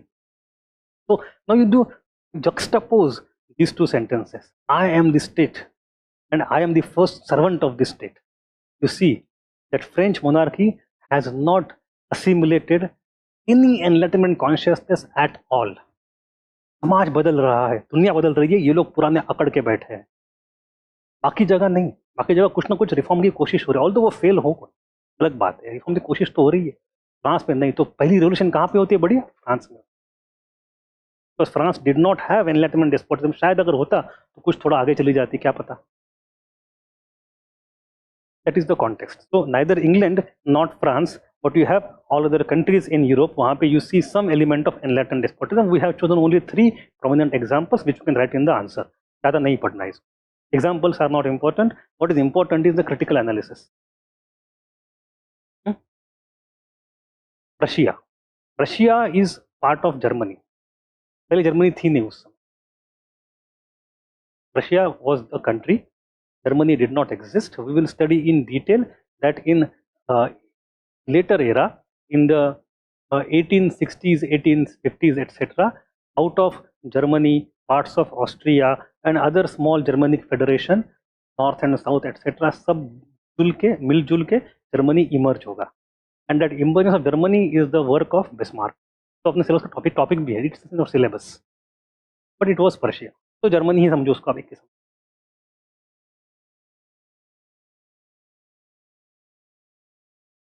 अच्छा जनरली हाँ, this is something I used to do earlier sometimes when we study world history. पहले तो यूरोप का map दिखाओ, समझाओ कि भाई 18th century Europe दिखता कैसे था, फिर हम बाद में करेंगे उसको, ये तो है नहीं मेरे पास। तो Frederick the great, I will just quickly read through it, just facts. So he was engaged in a lot of military campaigns, but he also took steps to improve economic conditions of Prussia. During his reign, Prussia made a lot of progress and became a leading power in Europe. Reforms कहते हैं, important reform is legal codification, and he called in Germany at that time Landrecht. Landrecht. जो कुछ तो anyway, religious freedom, reduced press censorship, and reformed the justice system and abolished the use of torture. Again, same ideas. Improved education, opened lots of schools for spread of knowledge. Expanded agriculture by making unusable land available for cultivation. Economic, social, religious, legal, सब कुछ है. Encouraged industries and set up the efficient banking system. Now, however, Frederick's changes went only so far and not further. He did not try to change the existing social order, and that is interesting. That he did not try to, for example, emancipate the serf. Serf जो है, since the feudal era, they should remain the serf, remain tied to the land without any rights. हम social structure में change नहीं करेंगे, हमारी power हमारे पास है, उसके अंदर जो reform लाना है ला लो. Then you go to Joseph II of Austria. He was the son of Maria Theresa, very famous queen of Austria, and he was actually, of all the reformers, he was the most radical one. Other he personified, he embodied the radicalest of the radical reforms, and he tried to do that, but he failed. देखो उसने क्या क्या किया. He was influenced by Frederick II. Although he was a competent ruler, his ideas were too radical to succeed at the time. Introduced legal reforms, abolished feudal courts and death penalty. Death penalty abolish कर दी. Uniform code of justice for everybody, freedom of the press, and curtailed the censorship. So you are giving civic rights. Then curtailing powers of the church. This is interesting. Abolish tithe. Tithe मतलब tax to be paid to the church by the peasants. We will see that this becomes one of the reasons in French Revolution, but in here, in Austria, it is already abolished. Then secular modern syllabus in school. So even school syllabus, textbook को modify कर दिया उसने, तो debate आज भी चलता है, textbook को change कर दिया. Then he ordered the officials not to implement instructions of Pope without his prior permission. So if you want to do anything within my territory, you need to have government permission. Vatican will not rule. Religious freedom to Protestant, Orthodox, Christians, atheists, and Jews. This was the most radical thing. Even the Jews and atheists were given religious freedom openly. Same law applied to everybody, uniform laws. It was not. There is a long history in the Europe of anti-Semitism. Jews को harass करने की बड़ी पुरानी history है. के अंदर Jews को religious freedom देना is a big thing. वो भी कहाँ पे, ऑस्ट्रिया में, जहाँ पार्ट बाद में बने जर्मनी का, जहाँ पे इसके 200 साल बाद क्या होगा, 150 आफ्टरवर्ड्स होलोकास्ट. होलोकास्ट इसी एरिया में होगा. उसको जूस को पूरे राइट्स दिए हुए हैं. It is a very radical thing. समाज इतना आगे नहीं था उस समय. Religious equality the big thing. He founded many schools, encouraged the trade and industries. His most radical reform was, secondly, abolishing the serfdom. Now this is also very interesting. Serfdom को abolish करना मतलब the feudal lords will have to pay for the wages of the labor. And serfdom में then serfs are freed of land, they can go and migrate to cities, work in industry. It is not easy.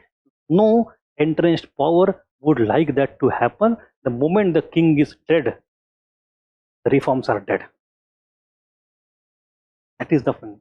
Enlightened despotism is a failed project because top-down reforms don't work that way. There is no social consensus emerging. एक dictator आए सब कुछ change कर दे. हम लोग India में democracy बहुत ज़्यादा हो जाती है, लोग बोलते बड़े परेशान होते हैं. एक कोई आए बढ़िया से आयरन हैंड लेके सब कुछ डंडा करे तब तो काम होगा अपने यहाँ. कर दिया, कुछ नहीं हुआ. It fails. So anyway, he tried to unite his country by abolishing the division of race, religion, and language, but this turned out to be a failure as he ignored the age-old customs, traditions, and prejudices of the Austrian people. लोगों को साथ लेके चलना पड़ता है. नहीं किया. Then we have one of the greatest queens of that time, that is Catherine the Great of Russia. She resided, or rather she presided over the Russian Enlightenment. She was in touch with Voltaire through letters. उसने एक policy बनाई थी, she was well educated and prolific writer of history and drama. She was influenced by philosophers like Voltaire and Diderot. She continued the policy of Peter the Great and resumed the westernization of Russia. She patronized Western education and she founded schools, confiscated property of the church to set up schools and colleges, etc. Interesting thing is the thing that she wrote nakaz. I don't know Russian words at all. I don't know how to pronounce this, but let us call it nakaz. Instructions, उसने instructions लिखे थे for legal change. He had a vision of how the national legal code should be. It was completely infused by Enlightenment ideas and rational principles. He formed a committee.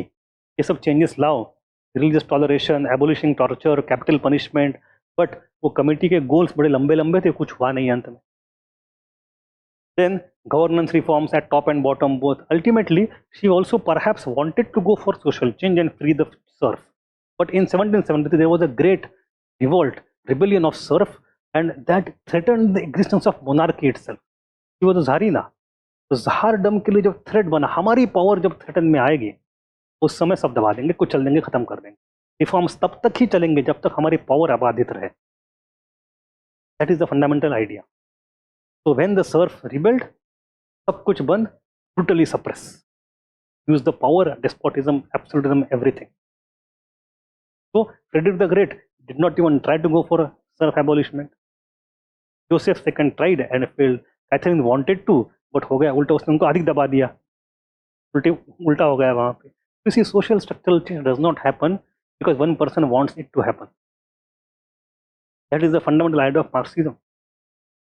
The person-centric history is a different thing, but the large change जो होना है समाज में, वो economic structure से ही होता है.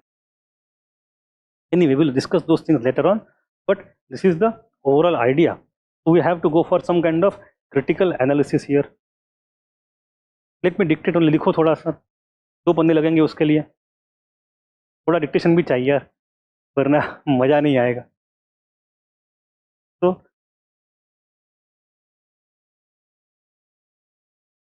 there is a English politician thinker from the 19th century, Lord Acton. He has used the term while analyzing this enlightened despotism. उसने कहा है कि it was the age of repentance of monarchy. He says it was the age of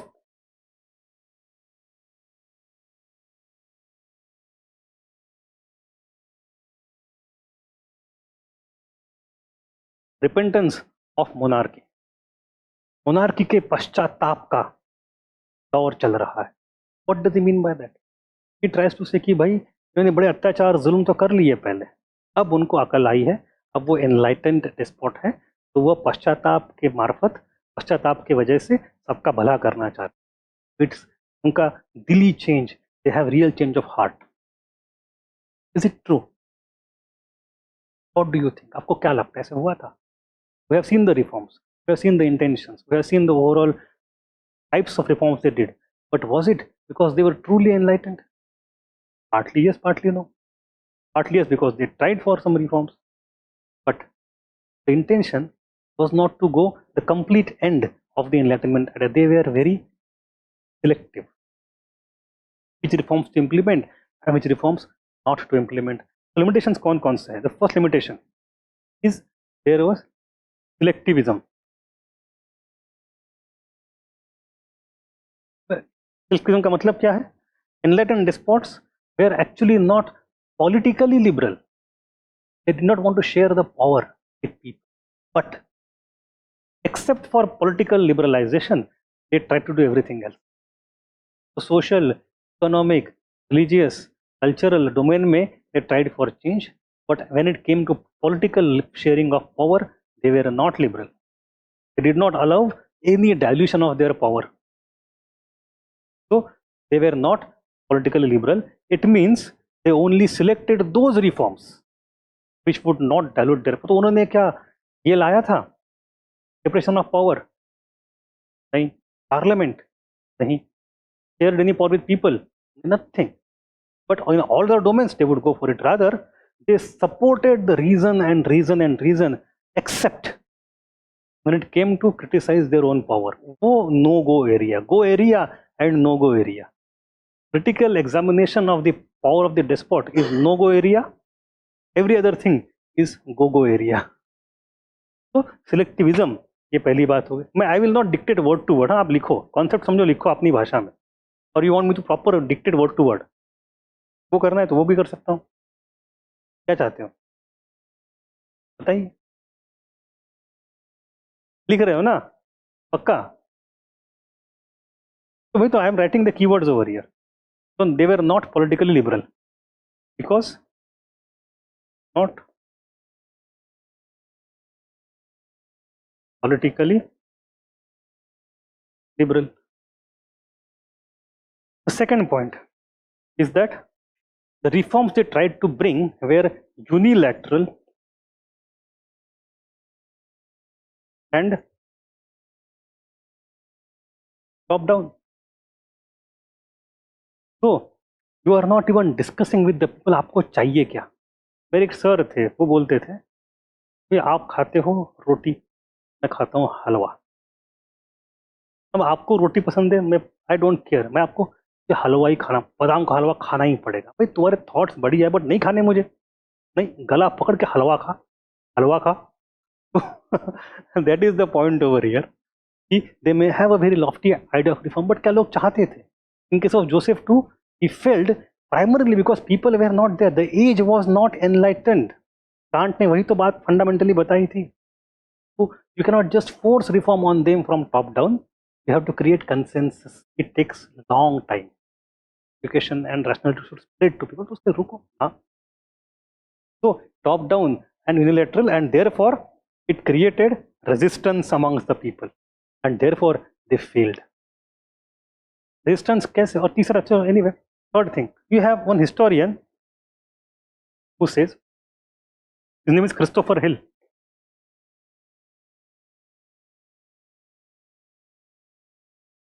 It did not change the feudal system. Why were they not able to abolish serfdom?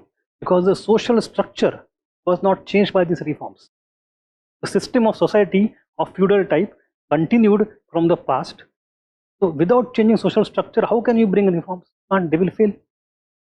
So they failed ultimately because of the society not being changed. यार देखो क्या होता है ना.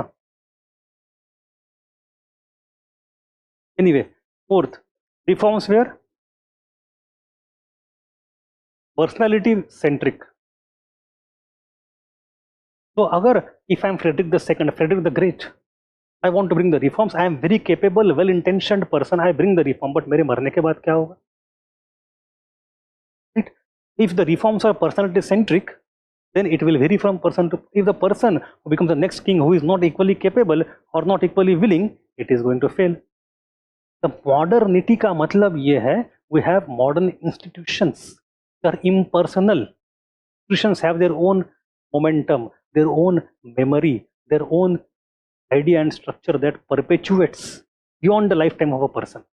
वही तो बनती institution. Institution खड़े नहीं करे, क्यों? Because they wanted to keep the power in their own hand. ठीक है. Then what are reforms they brought? There is a British Marxist historian, very well known, Perry Anderson. तो शायद नहीं सुना होगा उसका नाम, कोई बात नहीं, धीरे धीरे ऐसे ही सुनोगे. He has used a term in a very different context, in a very different, हम इसको reapply कर रहे हैं separately. It's a term called as surface modernity.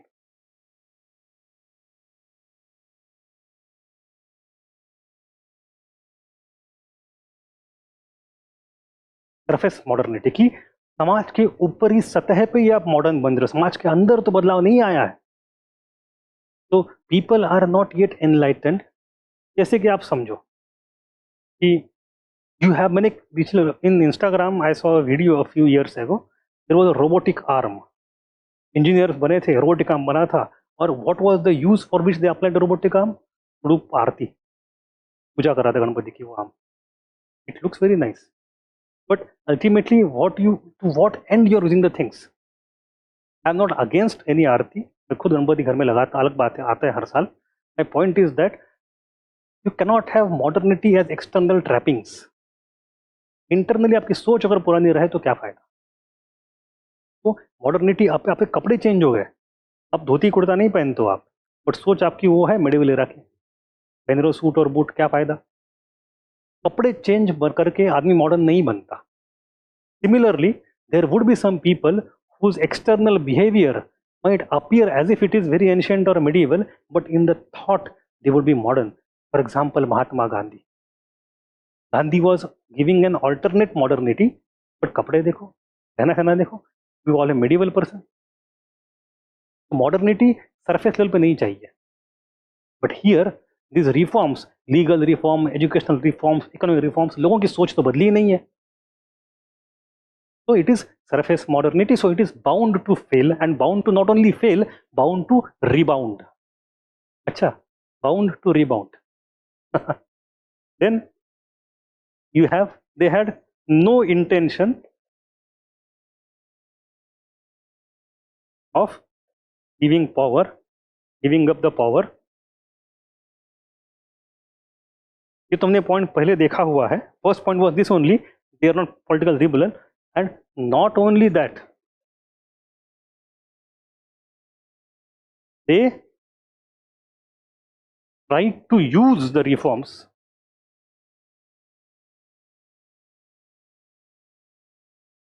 to strengthen their power.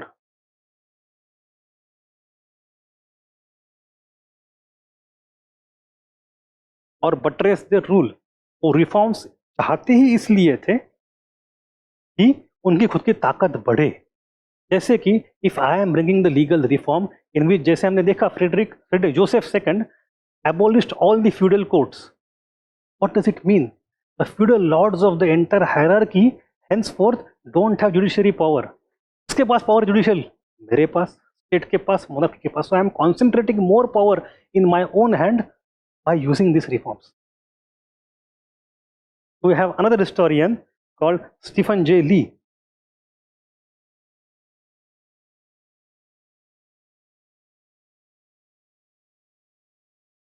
बोलता है कि रिफॉर्म्स एंड ये डेस्पोटिज्म जो है, it was a marriage of convenience.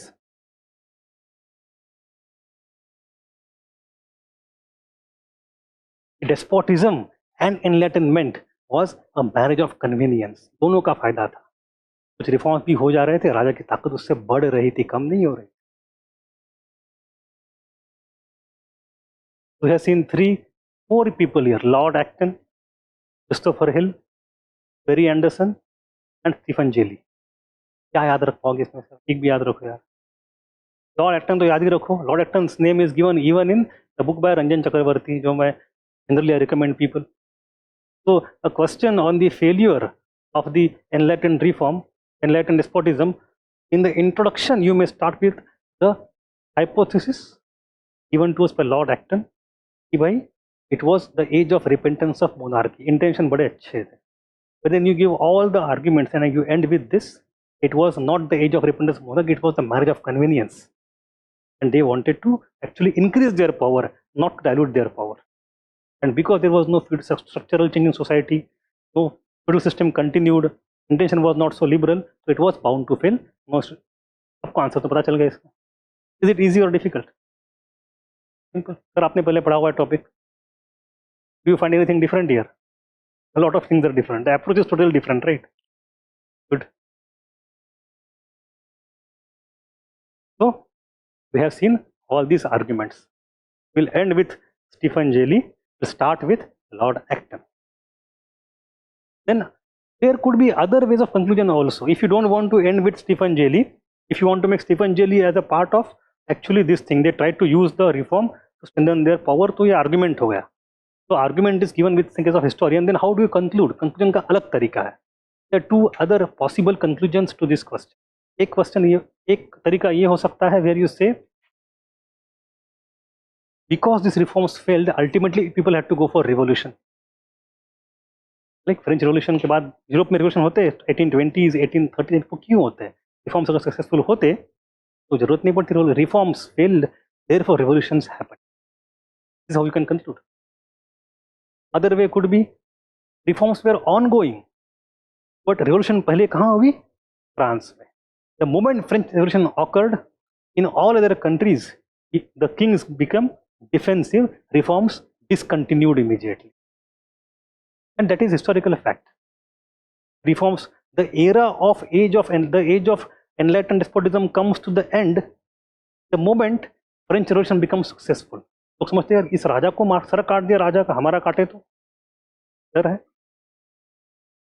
So you can see that the failure can be seen. The moment French Revolution started, the age of the enlightened despotism came to the end. So let me see if you have any doubt online.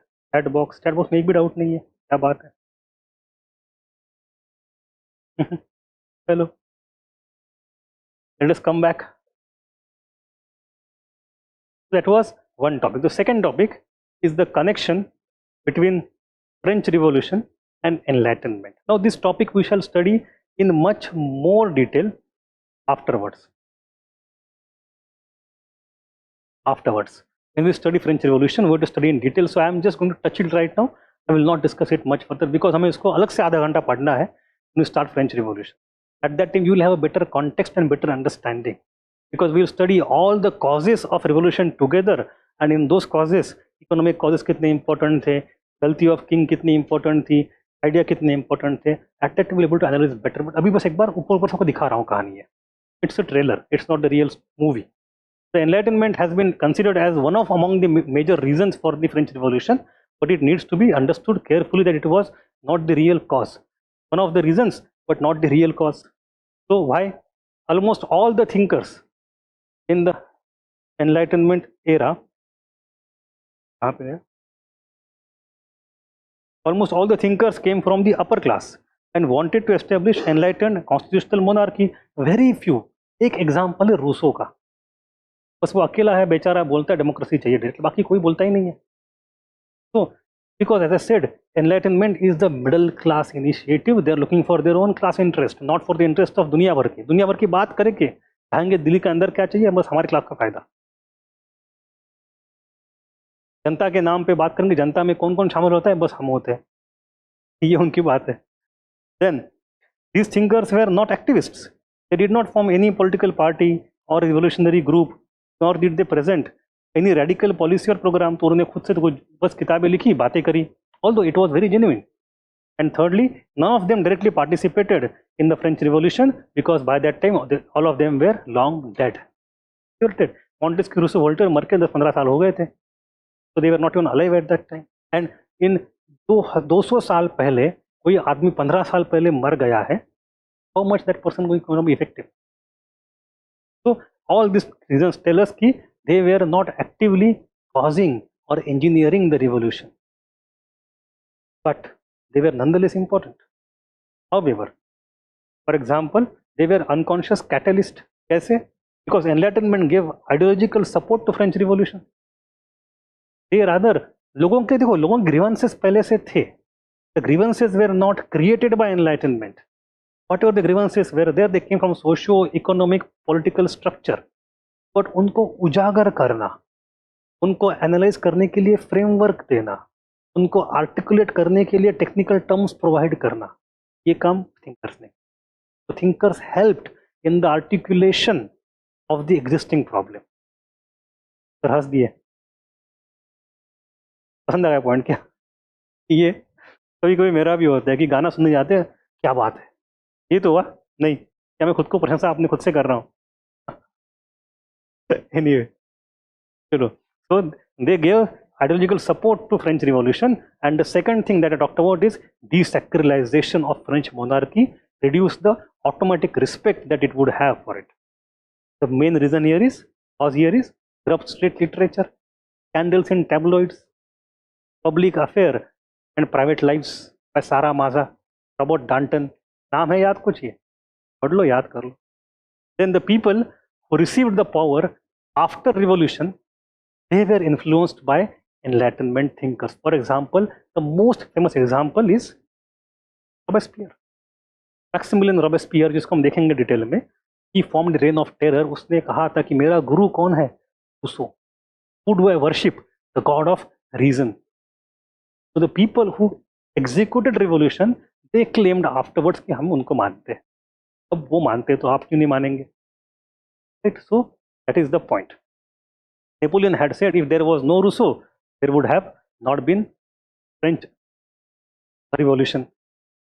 So that हम इसको बहुत अंदर से पढ़ेंगे बाद में, तो बस आइडिया समझ लो. That is the end of our PDF there. Just open the next PDF, next chapter. The next topic here is the spread of enlightenment to the colonies. Now what we have seen is enlightenment spreading to the people in France, in Europe, and changing Europe in certain manner. But outside Europe, how it spread? Again, the modes and methods are similar with some additional factors. For example, the print culture remains the same. You have colonial elite engagement.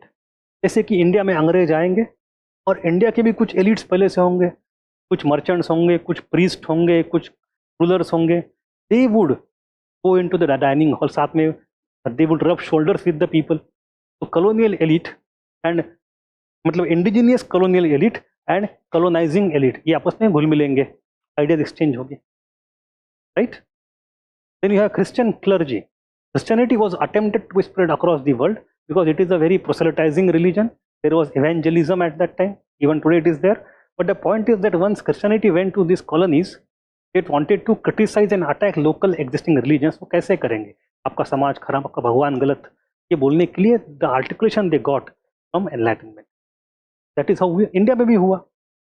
One of the main reasons of Raja Rahman Roy to start Brahmo Samaj is to ensure that Bengal doesn't become Christian. Right? So it was an attempt, but he ultimately assimilated some criticism. अच्छा, ये बात तो वो सही कर रहे हैं, debate तो सही कर रहे हैं, चलो हमें कुछ रिफॉर्म लाना पड़ेगा. So you have these enlightenment ideas coming up through the attacks of Christian clergy also. Then Western education, it's very amply clear. Intellectual networks across the globe, or Gandhi would write to Tolstoy, for example. And then reforms in political, administrative, social, religious, and cultural spheres brought by the Western people, Western institutions like election ho, Western structures, municipality ho, कुछ create किए होंगे. Because of all these things, the colonial elite, colonial people got in touch with the Enlightenment idea. और उसके बाद change होना शुरू होता है. अब कैसे होता है? So, Enlightenment then played an important role in emergence of nationalist thinking. यहाँ खोलते थे. Emergence of nationalist thinking, because it enabled by people, it enabled the people, by नहीं चाहिए, दी चाहिए, ठीक है, to comprehend the exploitative character of colonial rule. So the role that the Enlightenment thinker had played in French Revolution to help them comprehend their own problems and articulate them and suggest alternative solution. ये काम तो यहाँ भी हुआ है. हमारी समस्या क्या है आपने बता दिया हमें, समस्या तो हमारी ही थी, बताया आपने, कैसे देखे उसकी तरफ. Then they challenged the traditional authorities and also inspired the independence movement. So you have to go through this. Now on this topic there is one question here: what is the connection between the Enlightenment thinkers and American Revolution? वो भी हमें देखना पड़ेगा अलग से, but अभी मैं थोड़ा बता देता हूँ यहाँ पे. But there are many other countries. We have Japan, we have China, we have Africa, we have India. I have given you notes here. I will not read them, I will not go through them. The reason being हमें ये सारा country by country पढ़ना है detail में. That is in our syllabus. So when we study Latin America, I will discuss Simon Bolivar in detail. When we study China, I will study self-standing movement, boxer movement. When we study Japan, I will study Meiji Restoration. तो जहाँ पे मैंने summarise करके दे दिया आपको 2 पन्ने में additional चीज़ें, ताकि आपको पढ़ते समय दिक्कत ना हो. But that part I will not read, primarily because हमें ये सारा कुछ देखना है in detail and much more chapter by chapter. ठीक है. But in the case of America, let me just walk you through once very quickly. The American Revolution was seen as first instance for the implementation of the Enlightenment ideas because it occurred 20-25 years before French Revolution. And it was no taxation without representation. That is a political idea that came from Enlightenment only. And we have people. See, America as a continent actually was little bit different than Europe. And the difference in the characteristics of American society and polity and religion also shaped the way in which Enlightenment idea would be absorbed and resuscitated, remodified, reformed. ऐसे कि America had no past. It was not bound by the custom and tradition. Europe was. तो Europe में जो attack होता था on परंपरा तोड़ दो, that argument had no reason to be prominent in America because they had no parampara and they are proud of that. So that is one thing. Look at the church. America was found initially when you have lots of migrants going there because they found religious freedom. The Puritanicals go there in 16th, 17th century. So the America as a continent already from the very beginning had religious pluralism. Various Christian sects were there and it was already there. So there was no dominance of the Roman Catholic Church. So वो जो debate पूरा Enlightenment का है in the context of the Europe has no applicability to America. America में there are no great patron, wealthy में नहीं है इतना उस समय, no great cities with patronage of culture and arts and sciences. So America also did not produce lots of independent thinking. It had to consume European Enlightenment, but उसमें से कौन सा लेना है कौन सा तोड़ना है. America did not have feudal lords. America did not have serfdom. No, there is freedom from the very beginning. So the entire criticism of feudal lords in Enlightenment in Europe had no applicability to America. के ऊपर क्या हुआ apply? We need political freedom, but हमें constraint कौन कर रहा है? British Parliament. The debate shifted away from the attack on monarchy and attack on feudal lords towards the attack on British Parliament's despotism. So it got modified along with.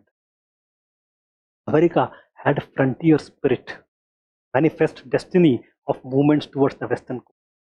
क्योंकि जिस समय Enlightenment, जिस समय American Revolution होती है, it is only 13 colonies on the eastern coast. They have somehow just not even reached Midwest. इतने सारे Indian war सब होना बाकी है. जहाँ पे मैं रहता था वो तो उस समय इतना एरिड, मतलब मैं जो गया तब भी वो जंगल ही था समझो आप. I was in Indiana, just last year. So it was also a small village. University was great, but आसपास कुछ नहीं था.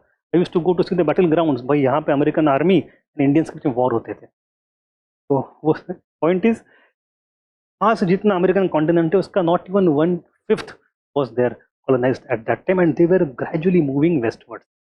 With that, they had frontier mentality. We can go on expanding. There is abundance of natural resources. कमी नहीं है, and overnight somebody can become very rich. The spirit of optimism was infused in American society, which matched very well with the optimism of Enlightenment. And Enlightenment created utopia कि दुनिया कैसी हो, ना feudal lord, ना church, and अधिक से अधिक resources. कहाँ पे है ऐसा? अमेरिका में है. So America was a dreamland for Enlightenment thinkers as a utopia also. So Americans also got attracted towards European Enlightenment thinkers. भाई हमारी वाहवाही कर रही है.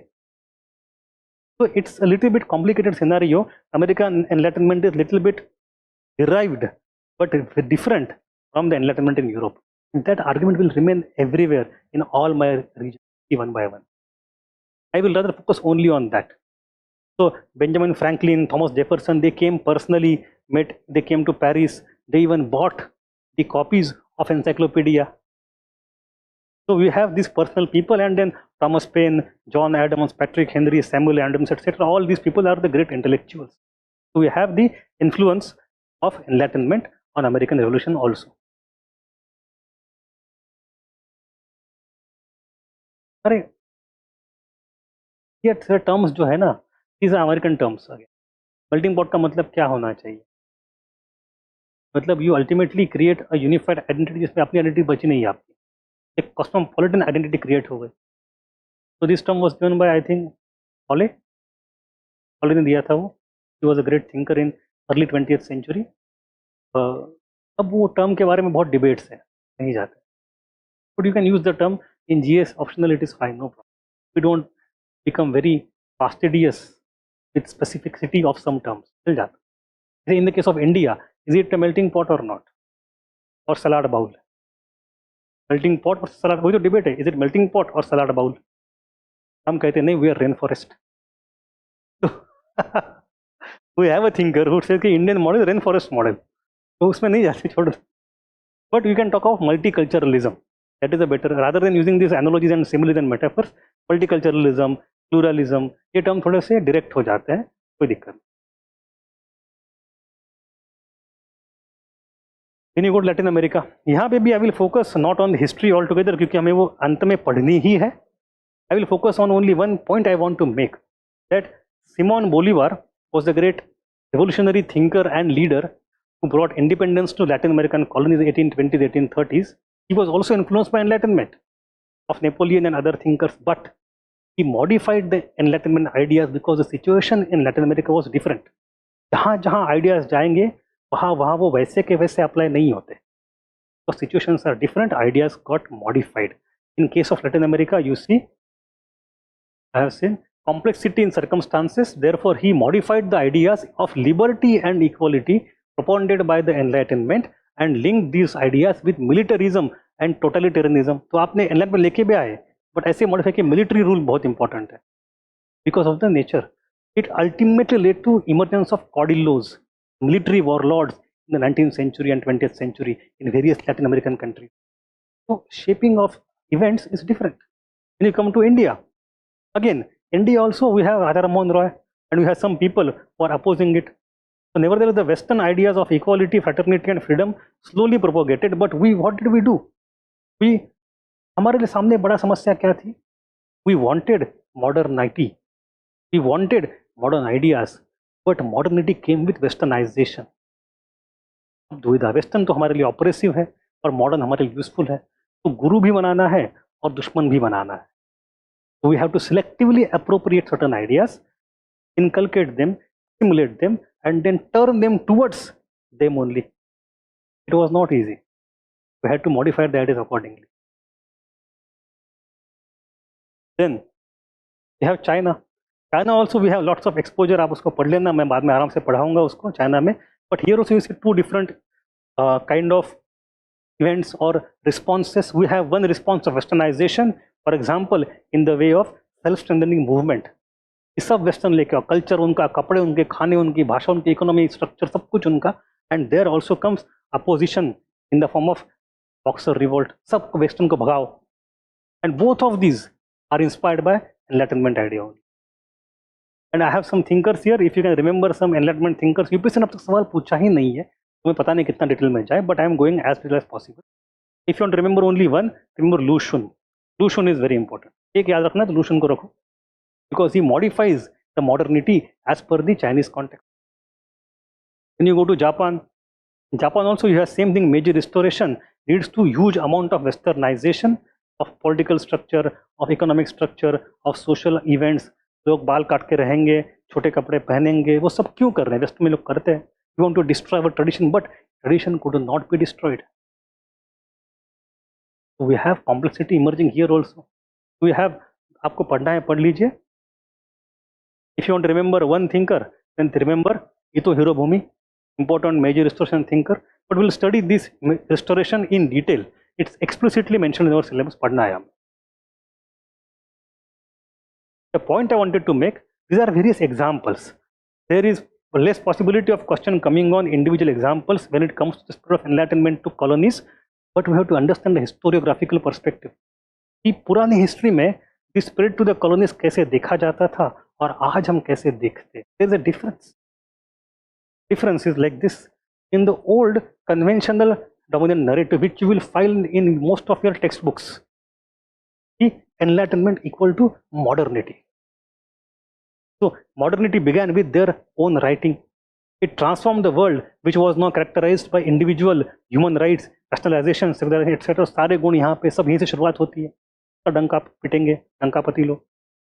And then there is linearity of sequentially हम कैसे इंप्रूव होते हैं. We started with renaissance, then came reformation, then came scientific revolution, and then in the same sequence came enlightenment, which is the shiromani of all of those things. But आज हम कहते हैं this is not entirely true. We have to understand that every era was modern in itself. हर जमाना अपने आप के लिए मॉडर्न था. एनलाइटनमेंट को क्यों हम एक्स्ट्रा अलग से बताएं? जिस समय जो हुआ नया ही था. तो modernity is there in every era. Every era is modern in itself. थोड़ा सा पोस्ट मॉडर्न कॉन्सेप्ट है. तो anyway, enlightenment did not start modernity. ये एक point. Second point, that we have to bust the mythology is that Eurocentric origin in cultural tradition of Europe, and thus it is unique. It was the original product of the Occident. उनका जना हुआ चीजें हम कहते हैं नहीं. Even in the European Enlightenment, first of all, it is not unique. Such ideas were present in different cultures at different point of time. And secondly, even we consider it unique, उसमें उसको जन्म देने में सिर्फ Europeans का काम नहीं है. Europeans were already undergoing commercial revolution. There was already old world capturing new world. Lots of ideas were borrowed from the new world.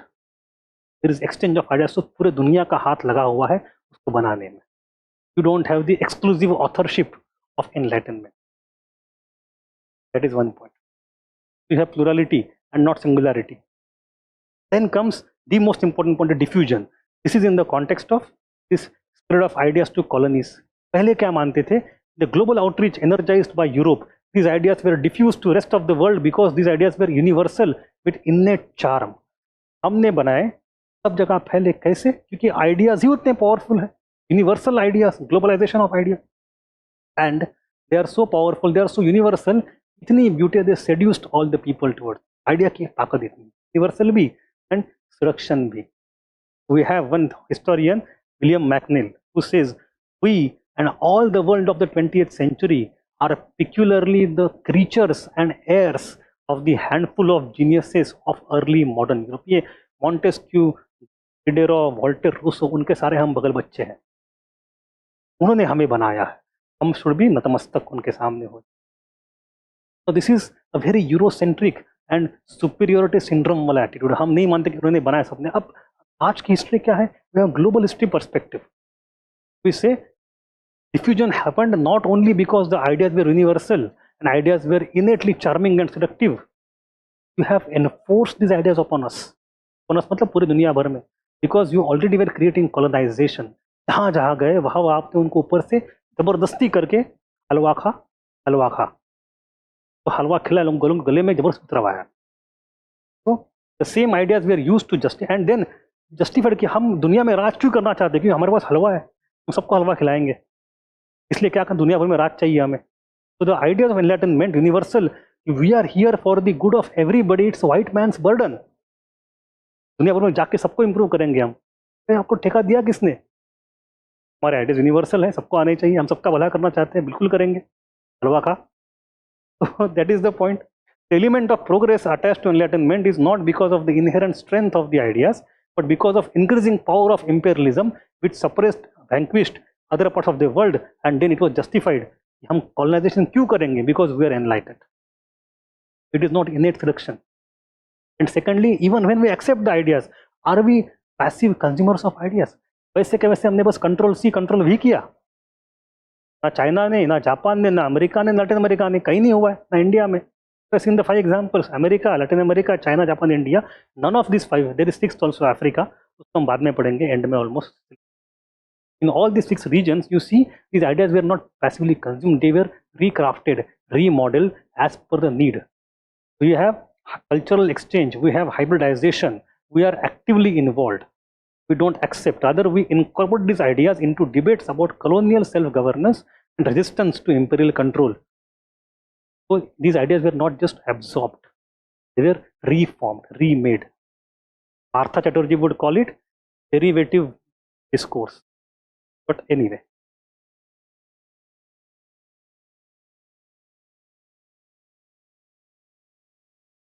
बिल्कुल. So that's what origin की जब मैंने बात करी, Eurocentric origin, I said there are multiple authors and not only Europeans.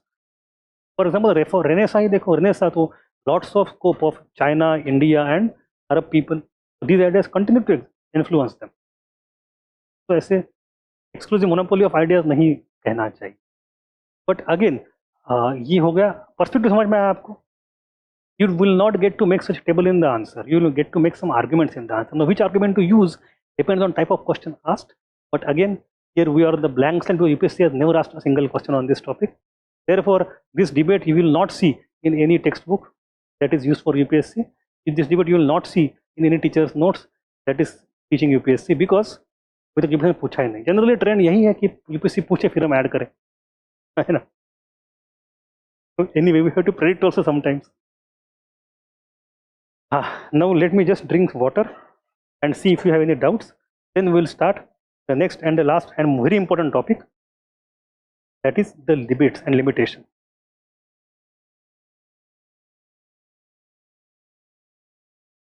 Suraj asks, sir, how can we best utilize the handout and your lecture?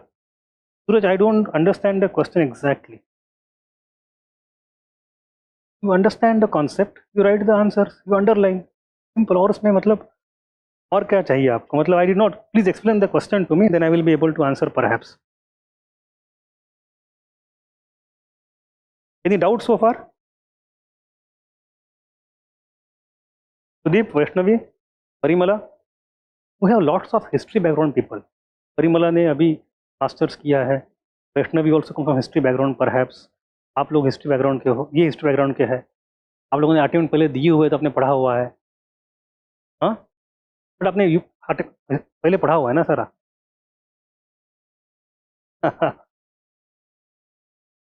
Okay, हाँ वो तो that I completely agree. It's social science में तो रट्टेबाजी होती है.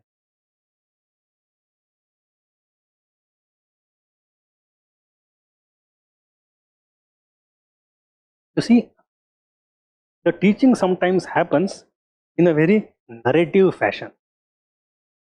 Narrative fashion. Any questions do we need to answer on this topic? Suraj, yes, I have given in yesterday's handout PYQs that are asked in this topic. You start to attempt to write some PYQs and then send them to me. हम बात करेंगे मिलके. I will gradually open up answer writing to you. Vishal sir has already done that. मेरा आधा काम तो हो गया है वहाँ पे, but आधा काम मैं करूँगा. I will gradually open questions and the way you write, the way you should approach, but not from day 1 or day 2. थोड़ा मुझे समय दे दो. I want you to seep into world history first, and secondly, I am not very keen on starting answer writing from Enlightenment topic because it is the most abstract and a very difficult topic. इसमें कहानी बहुत कम है, theory बहुत ज़्यादा है. Once you come to American Revolution, वो कहानियाँ जब शुरू होगी ना, तो आपका आंसर राइटिंग थोड़ा सा मुमकिन हो जाएगा. If I make you an answer of this topic right away, you will get stuck. थोड़ा सा 2-4 लेक्चर 1-2 हफ्ता रुकिए. We'll start that.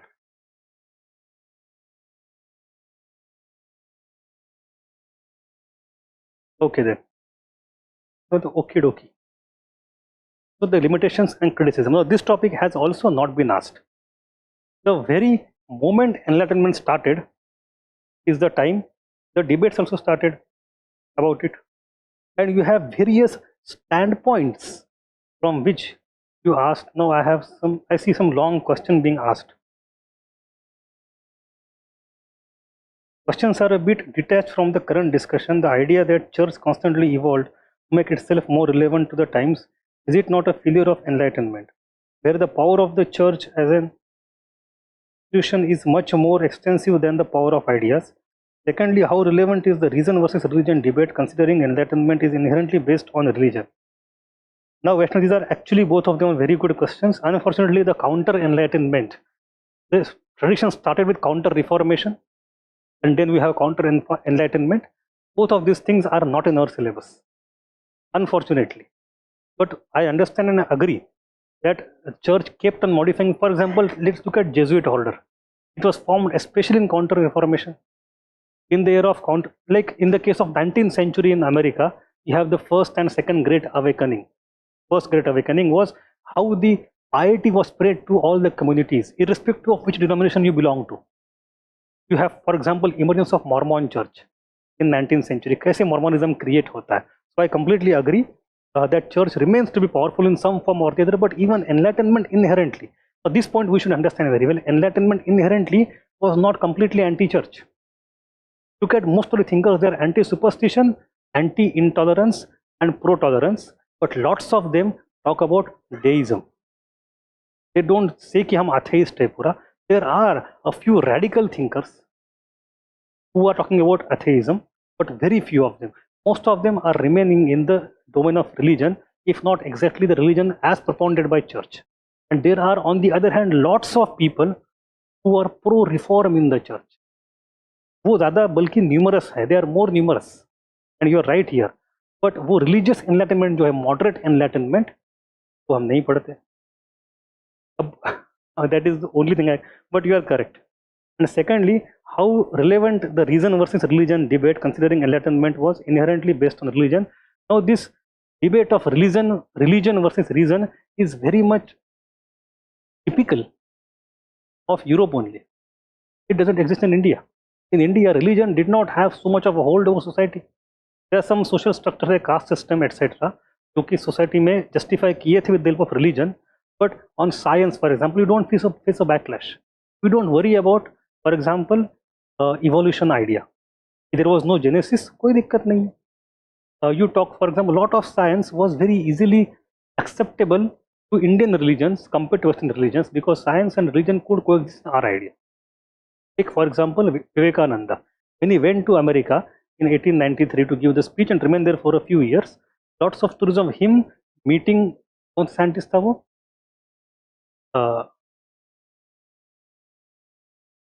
तो इलेक्ट्रिसिटी की बात करता था टेस्ला. तो टेस्ला एंड विवेकानंद का डायलॉग हुआ था कि how Vedanta can coexist with the idea of all this modern physics. So those things are there. Not only that, lots of things are there where take Mughal era, because enlightenment happening in the era when we have Mughal Empire. We have one JNU historian here, Harbans Mukhia. He has talked about how this enlightenment thought is very much visible in Ain-e-Akbari. Ain-e-Akbari, which is the third volume of Akbarnama. The author is Abul Fazl. He has mentioned a list of all the thinkers and great people who's who, in which he includes Kabir. और कबीर की बात करते हैं वो बोलते हैं अकल की बात है. अब अकल की बात क्या है? रीजन है.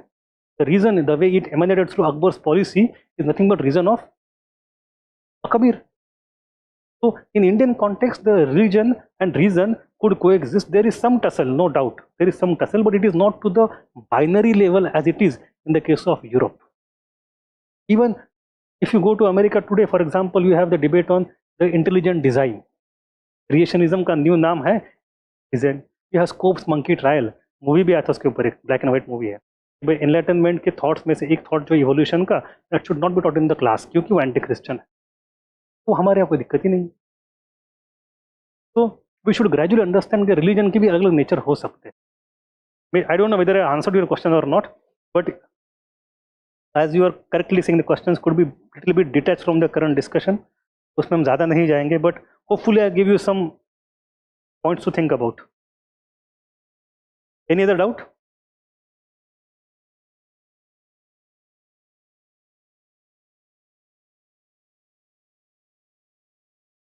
जैसे व्हाट्सअप पे आता ना, somebody is typing ... तो Zoom में वो नहीं आता. I don't know कि somebody is typing, should I wait or should I go back? But anyway, चलो, got it. So limitations and criticism. There is a book on enlightenment by, if you are interested to read, a series by Oxford publication called VSI, Oxford Very Short Introductions. उसके 400-500-600 किताबें हैं. उसमें से एक किताब There is on Enlightenment, उसे बंदे की है. There that author has talked in detail about the religious aspect of enlightenment, कितना moderate था, but we tend to focus more on the radical aspect. So that book will give answer to your question. It is not required for optional. मत पढ़िए, लिखो भी मत आप, मतलब आपको टेम्पटेशन हो जाएगा. बिल्कुल उसमें जो काम का मैं ले लूँगा, नहीं लूँगा. ठीक. तो VSI सीरीज में we will get lots of good books. मेरा ड्रीम भी है, but I need to have a separate shelf only for VSI series. So I have around 20-25 books. My wife has around 10-15 books. अपने अपने field के धीरे धीरे बढ़ेगी. किताब छोटी सी होती है, महंगी होती है, बड़ी 600 रुपये 700 रुपये किताब आती है, क्या करें. Anyway, so despite its unique character, the Enlightenment had some limitations as well. At different junctures, different types of criticisms of Enlightenment were made. So they are coming from different standpoints. हम एक एक करके देखते हैं. First is it really scientific and rational? उन्हें खुद का claim तो किया, they have self propaganda कि we are scientific for reason, but is it, how to what extent you are really rational? For example, was there any empirical data? आप talk of educational guides reform, you talk of this reform, that reform. How do we know? Did anybody go out and did some survey, gathered the data? लोग अपने अपने कमरे बैठे बैठे सोच रहे हैं. There is no empirical evidence to support most of the theories of them. For example, when Rousseau or Locke or Hobbes, or they talk of social contract. There was a state of nature. All fiction. The state of nature. No, at no point of time in history the people came together, formed the state. It is all nonsense, hogwash. It is just a hypothetical assumption. It has no historical basis whatsoever.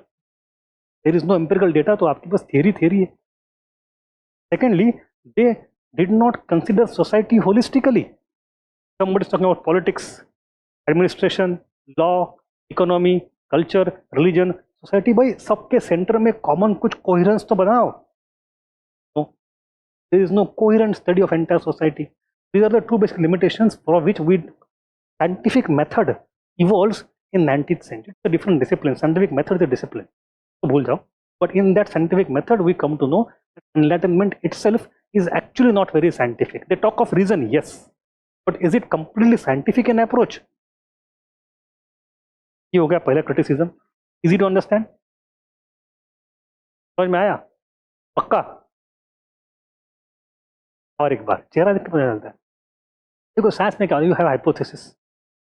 Then you go and collect the data. You conduct the experiment and you prove or the test your hypothesis and then you have inference. ये process है. कोई thinker गया data collect करने के लिए.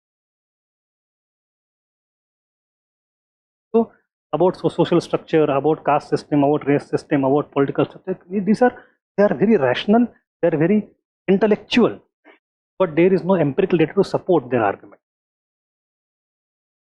And secondly, they have studied society in bits and parts, not holistically. तो बड़ा आसान point. Then uneven spread.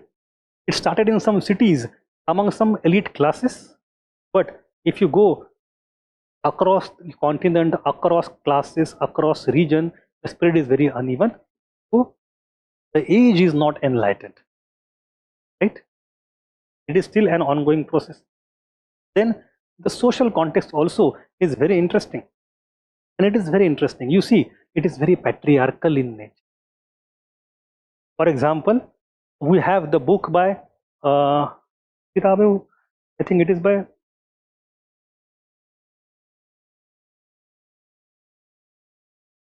Rousseau only. So Rousseau wrote a book, 𝐂𝐭. In that, we'll study the book little bit tomorrow. He spoke a lot of educational reforms. But उसने एक चीज करी, बोला औरतों का काम क्या है? घर में रहना, खाना बनाना, दूध पिलाना. So the very stereotypical ideas of womanhood were entrenched by Enlightenment. We have very few women leaders of Enlightenment. Not only women, we have to look at the class. कहा जाता है Voltaire, who was himself a kind of lesser noble, less petty aristocrat, and he used to discuss the ideas of reason or ideas of society में ये होना चाहिए. वो क्या करता था पता है? सब नौकरों को कमरे से बाहर निकालो, दरवाजे बंद करो, फिर बातें करो. The lower class should not listen to our ideas. वरना वो जग गए तो कैसे होगा? So these are very elitist people. Some, not all of them, some of them. Rousseau is not elitist. Rousseau came from a father whose father was a Geneva watchmaker. दुकानदार थे छोटे से वो. तो उसके आइडियाज भी उतने, जितना आपका क्लास निचला होगा उतने आपके आइडियाज अधिक रेडिकल होते जाएंगे. सिंपल बात है. So this is the story of Voltaire. Not only that, as I said in the coffee house वाला point, that coffee house में लोग डिस्कस तो करेंगे अमीर गरीब मिलके कि समाज में ये बदल वो बदल सब कुछ हो जाए, लेकिन कॉफी मिल किसके रहे? आप कॉफी दे कौन रहा है आपको? वो जो प्लांटेशन में स्लेव काम कर रहा है, जो काला आदमी काम, उसके बारे में आप सोचोगे नहीं उस समय. You are partially blind and partially you are elitist and completely patriarchal. We have some women who have performed very important role. For example, Mary Wollstonecraft, she wrote a book, an essay called A Vindication of the Rights of Women in 1792 after the French Revolution, where she talked of women's role also. It's very important. Not only that, we have, I don't know how to pronounce the French, but sorry, but Émile du Châtelet. अरे यार छोड़ दो, मुझसे नहीं होगा, मैं French तो आती नहीं है, but ठीक है. She was one of the fortunate ones to learn to read and write, and she learned sciences also. And she translated the book Newton's work from Latin into French and helped to stimulate interest in science and French. And then we have, more importantly, like Lady Joffrin, people, the wealthy women who are supporting the salons. There were supposedly many 20-30 Jew women, very rich old school Jew women, जो कि Berlin में कई सारे salon चलाते थे. So ideas of luminaire France went to Germany, became Aufklärung. So women have, again social angle से सवाल आए तो women do have a very important role, but हमने उनको पहले नजरअंदाज किया हुआ था. And the males are not having a very charitable words for women. That is a social criticism. So much so, you have the leader of second wave of feminism, Simone de Beauvoir. She says that Enlightenment's neglect of women contributed to sexism. And it is very much true if you consider Rousseau's book on educational reform. Okay? The next kind of criticism comes from our understanding so far. It is from Marxist viewpoint. ये सारे लोग तो middle class है, mercantile community है. So they are only talking about their own interest. They are not interested in bhalai of everybody.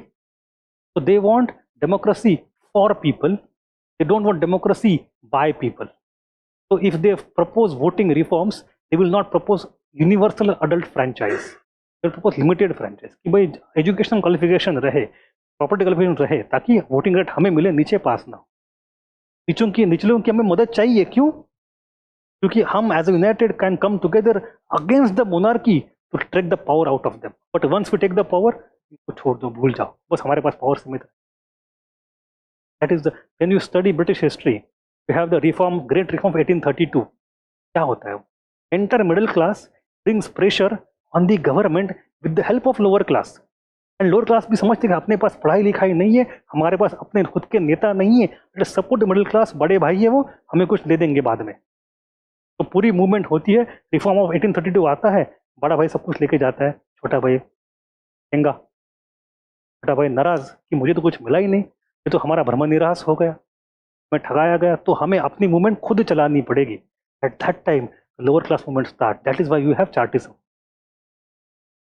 That is 19th century the emergence of mass politics began. But in the 18th century you don't have mass politics, you have bourgeois politics, middle class politics. That is enlightenment. Okay, it's a Marxist debate. Then the modernism of enlightenment has been questioned from time to time with various reasons. अब देखो कुछ thinkers हम बात करेंगे. For example, we have Rousseau. Rousseau comes from enlightenment and he also talks against the enlightenment. बोलते हैं क्या है reason. This is all nonsense. Reason is not reason of progress. Reason is the cause of problem and not progress. उसके वजह से हमारा नुकसान हुआ है. Civilization has become a problem. What we want is not focus on reason. We want focus on emotions. Emotions are pure. Emotions are more authentic. Emotions can be trusted. Reason is corrupting influence. Emotion कहाँ मिलेंगे? भूतकाल में. So focus on the medieval past, not on the future.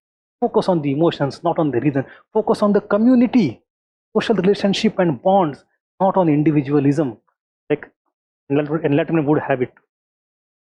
So therefore Rousseau becomes the father of counter-enlightenment also. He is a great thinker of enlightenment and also at the same time father of counter-enlightenment. He begins the movement called romanticism, जो हम कल देखेंगे थोड़ा सा. Then we have Edmund Burke. Burke is near contemporary of all these people. He is near contemporary of French Revolution. Yep, we have, there is an author called Charles Dickens. Dickens wrote a very interesting book called The Tale of Two Cities, France and London. After this all, anyway, let's not go into Dickensian idea, but Paris and London were always like competing, rivaling other cities. So when the French Revolution was happening in France, in Paris especially, entire this lower class, the stand-culettes, I don't know how to stand-culettes, भी pronounce करते हो उसको, तो ये सब लोग बगावत कर रहे थे. तो लंदन में बैठ के ये आदमी नाराज हो गया कि is this nonsense. There is some reason. परंपरा का इंपॉर्टेंस होता है. There is a tradition which is conservative idea, conservatism आता है. We have radicalism, we have conservatism. Burke कहता है कि because of enlightenment and too much of the reason have to go for revolution, और सारी परंपरा ध्वस्त हो जाती है. अच्छाई और बुराई दोनों जल जाती है. अच्छाई तो बचाओ कम से कम, वो नहीं बचा पाओगे, ऐसे नहीं चलेगा. Look at us in England. We go for gradual reform. आपने जो रातों रात चेंज करना चाहा वो हमने चेंज करने में 300 साल ले लिए, धीरे धीरे किया, system did not get affect. अधिकार धीरे धीरे आपको मिले, gradualism, revolutionary aspect and not a revolutionary aspect. तो Edmund Burke, so I like him a lot in many senses, but anyway, he saw the atrocities committed during the French Revolution because of the excessive stress on reason. He argued that the Enlightenment's emphasis on reason led to the neglect of tradition and authority. He believed that these are important sources of wisdom and stability. उसने एक जगह ये भी कहा था कि if you are given a choice in reason and prejudice, आप क्या चुनोगे? He said, I will choose prejudice and not reason. Prejudice is a traditional wisdom. वो बनते बनते बनते यहाँ तक पहुँचा है, कुछ तो अकल, गलती भी होगी तो भी वो मैनेजेबल गलती होगी, इतनी दिक्कत नहीं होगी उसमें। बट रीजन में आप पूरा आपका ऑथोरिटी ट्रेडिशन पास्ट को खारिज कर देते हो, थोड़ी चलेगा। कुछ तो तरह से विजडम होता है, सेंस होता है, कॉमन सेंस जो समाज के अंदर होता है। Now you see that thing creeping into our debates also nowadays. I am going little bit out of syllabus here. कि कॉन्स्टिट्यूशनल मोरालिटी है क्या? Where is the constitutional morality? Inside the constitution और आउटसाइड द कॉन्स्टिट्यूशन? तो ये debate यहीं से आता है, tradition versus reason. But anyway, चलो कोई बात नहीं। और उसका सिंपल पॉइंट है कि reason, anything can be rationalized. चतुर व्यक्ति, जैसे मैंने कहा, कोई भी तर्क दे सकता है और कोई भी चीज़ आपको मनवा सकता है। तर्क के आधार पर चीज़ें नहीं चलती, चलती परंपरा के अथॉरिटी के आधार पर। बदलाव धीरे उसने, he has defined society. Society cannot be recreated from tabula rasa. He says, what is society? It's an unwritten, unsaid compact. Compact मतलब करार, kind of pact, compact between the living, dead and yet to be born. इनके तीनों के बीच का जो compact है, agreement है, वो है society. So your decisions are not your own decisions. You should always think about how it would affect the future people. आप उनके तरफ कुछ जिम्मेदारी देते हो, और जो पुरखे हैं उनकी कुछ चीज़ें आपको लेनी पड़ती है, उनकी तरफ भी सोचना पड़ता है। जब तीनों का सोचोगे देन यू बिकम कंजर्वेटिव। सिर्फ अपना सोचोगे, रीजन है, मेरे अधिकार है, अकेला हूँ, individual, then the freedom becomes libertinism. But anyway, it is not, we don't have the political theory to study here. Then we have Nietzsche. Nietzsche came in the end of the 19th century and he actually, उसने तो पूरा का पूरा खारिजी कर दिया। Since the Greek philosopher till the Enlightenment, उसने कहा सब लोग ढूंढ रहे एक सत्य, अंतिम सत्य, one single truth in itself is a problem, it is irrational, it is creating violence, वो नहीं चाहिए। He was actually a kind of precursor to post modernism. तो अंतिम सत्य की बात क्यों कर रहे हो? अंतिम सत्य की खोज करना अपने आप में वायलेंस है। तो in India we have no problem with this kind of thing, because हमारे यहाँ शुरू से ही अनेकांतवाद रहा है, मल्टीपल ट्रूथ, एकम सत विपरा बोध, we have no problem. But in the West, it was not so. They always had one truth ka search, and that got embodied into enlightenment, one reason, one rational, one truth. So that became violent. Nietzsche ने वो बताया था. So he actually was precursor to postmodernity. And then we come to postmodernity. Postmodernity emerged during and after the Second World War. We have कई सारे वहाँ पे thinkers से, let us not go there. But they have a specific type of criticism which I already have alluded to. The point is that if enlightenment created modernity, और वो समझते अच्छा किया है, whatever is बुरा of enlightenment is also मानना चाहिए आप। अगर हिटलर आता है, फैसिज्म बनता है, ब्यूरोक्रेटिक स्टेट ऑपरेसिव बनती है, टोटलिटेरियन रेजिम, डिक्टेटरशिप आती है, इंडस्ट्रियल रिवॉल्यूशन के प्रोसेस, सारी चीज़ें are coming because of the triumph of rationality, triumph of reason. Reason दिया एनलाइटनमेंट में, तो सबसे बड़ा दोषी वही है। The post modern people consider modernity as problem and not a solution. आज के समस्याओं का जड़ मॉडर्निटी में है, according to post modern people. ये it creates violence. So you have very, so I will not go into lots of details, क्योंकि आपको लिखने को मिलेंगे 2-3 लाइन्स, तो मैंने आपको लिखे वहाँ 2-3 पैराग्राफ, उतना काफ़ी। तो enlightenment was self destructive and even totalitarian. It created dictators, it created violence, it created, so ultimately पोमो मतलब पोस्ट मॉडर्न पोमो ने कहा है, there is neither any single truth nor any single path leading to the truth, there are multiple truths which can be reached in multiple ways, so don't try to universalize means and goals.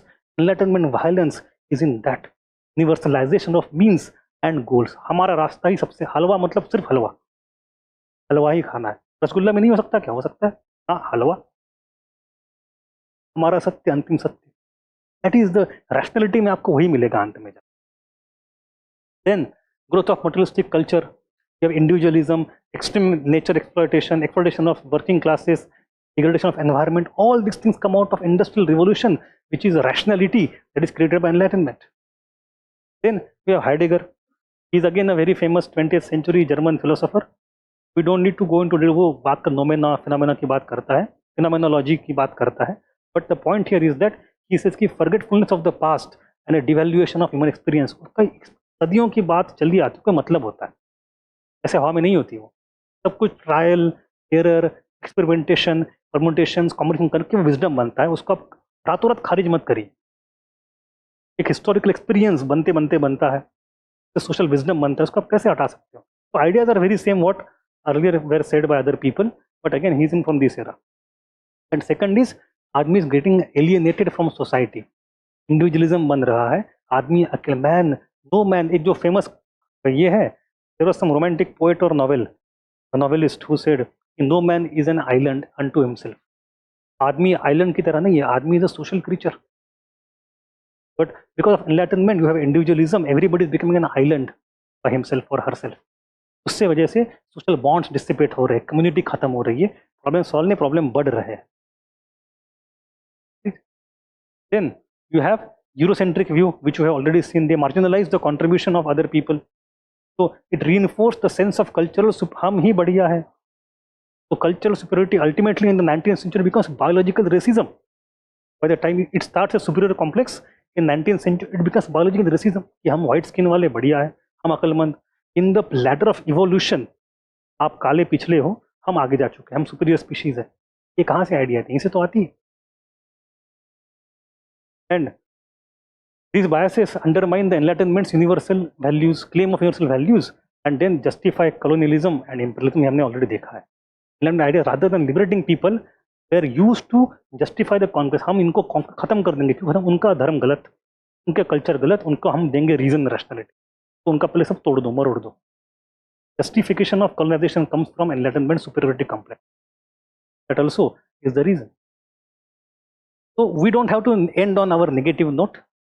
आपको लिखने का मौका बहुत rarely मिलेगा, 2 line 3 लाइनें मिलेंगे उसको। If you are asked about the criticism of Enlightenment, you start with Rousseau etcetera, you come and end in 1 paragraph on 2-3 lines with post modern, that's all, that's all. ज़्यादा post modern में जाना नहीं है, syllabus के बाहर है। In socio, in anthro, in even in PubAd nowadays they go for Foucault and Derrida, एंड हमारे इसमें नहीं है। History syllabus is still about modernity, and modernity अगर नहीं होगी हिस्ट्री खारिज हो जाएगी। इसलिए क्योंकि हिस्ट्री के थॉट जो है, evidence, reason, cause and consequence, ये सारा मॉडर्न थॉट है, रांकेन थॉट है, रांकेन पोस्ट रांकेन, हम उसकी बात नहीं कर रहे। But my point is that in our approach towards this kind of issue we have to end up on a positive note towards.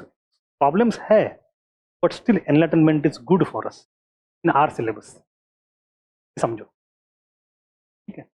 तो एनलाइटनमेंट दो thought was nonetheless transformative and seeking worldly explanations for inequality and injustice, it did have real world consequences. The ideas were originally global. Globalization के era में the ideas which are global have more value. It is the enlightenment ultimately which gave us the concept of human rights. तो नहीं होते human rights कहाँ से होते? So it created the tradition of public debate and dissent which leads to development. Freedom of speech वहीं से आता है, फ्रीडम ऑफ प्रोफेशन वहीं से आता है। तो वी हैव टू सी कि we to end on a positive note, that is my it clear? Let me see if you have any questions now. There seems to be one chat. How is dictatorial tendency related to reasoning? Sudeep, the point is that you rationalize everything. Hitler would say कि भाई for example हमें change लाना है, हमारी race बेहतर है, we have a bureaucratic state. The ability of implementing such thoughts also comes from the bureaucratic state itself is the rational authority. State की power बढ़ती है to suppress people. तो कई सारी चीजें हैं, but let us not open up that Pandora's box. But summary उतनी ही है उसकी। Any other doubt? I hope enlightenment is clear. It was a very difficult topic. I agree. You must have seen lots of things for the first time in your life. तो आप देख लो, समझ लो, revise कर लो, कोई दिक्कत हो पूछो. You all have my phone number also. Message करो.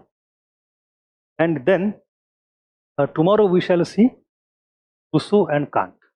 And then हम क्लास में कल एक आंसर लिखते हैं. Let us start with one answer at least.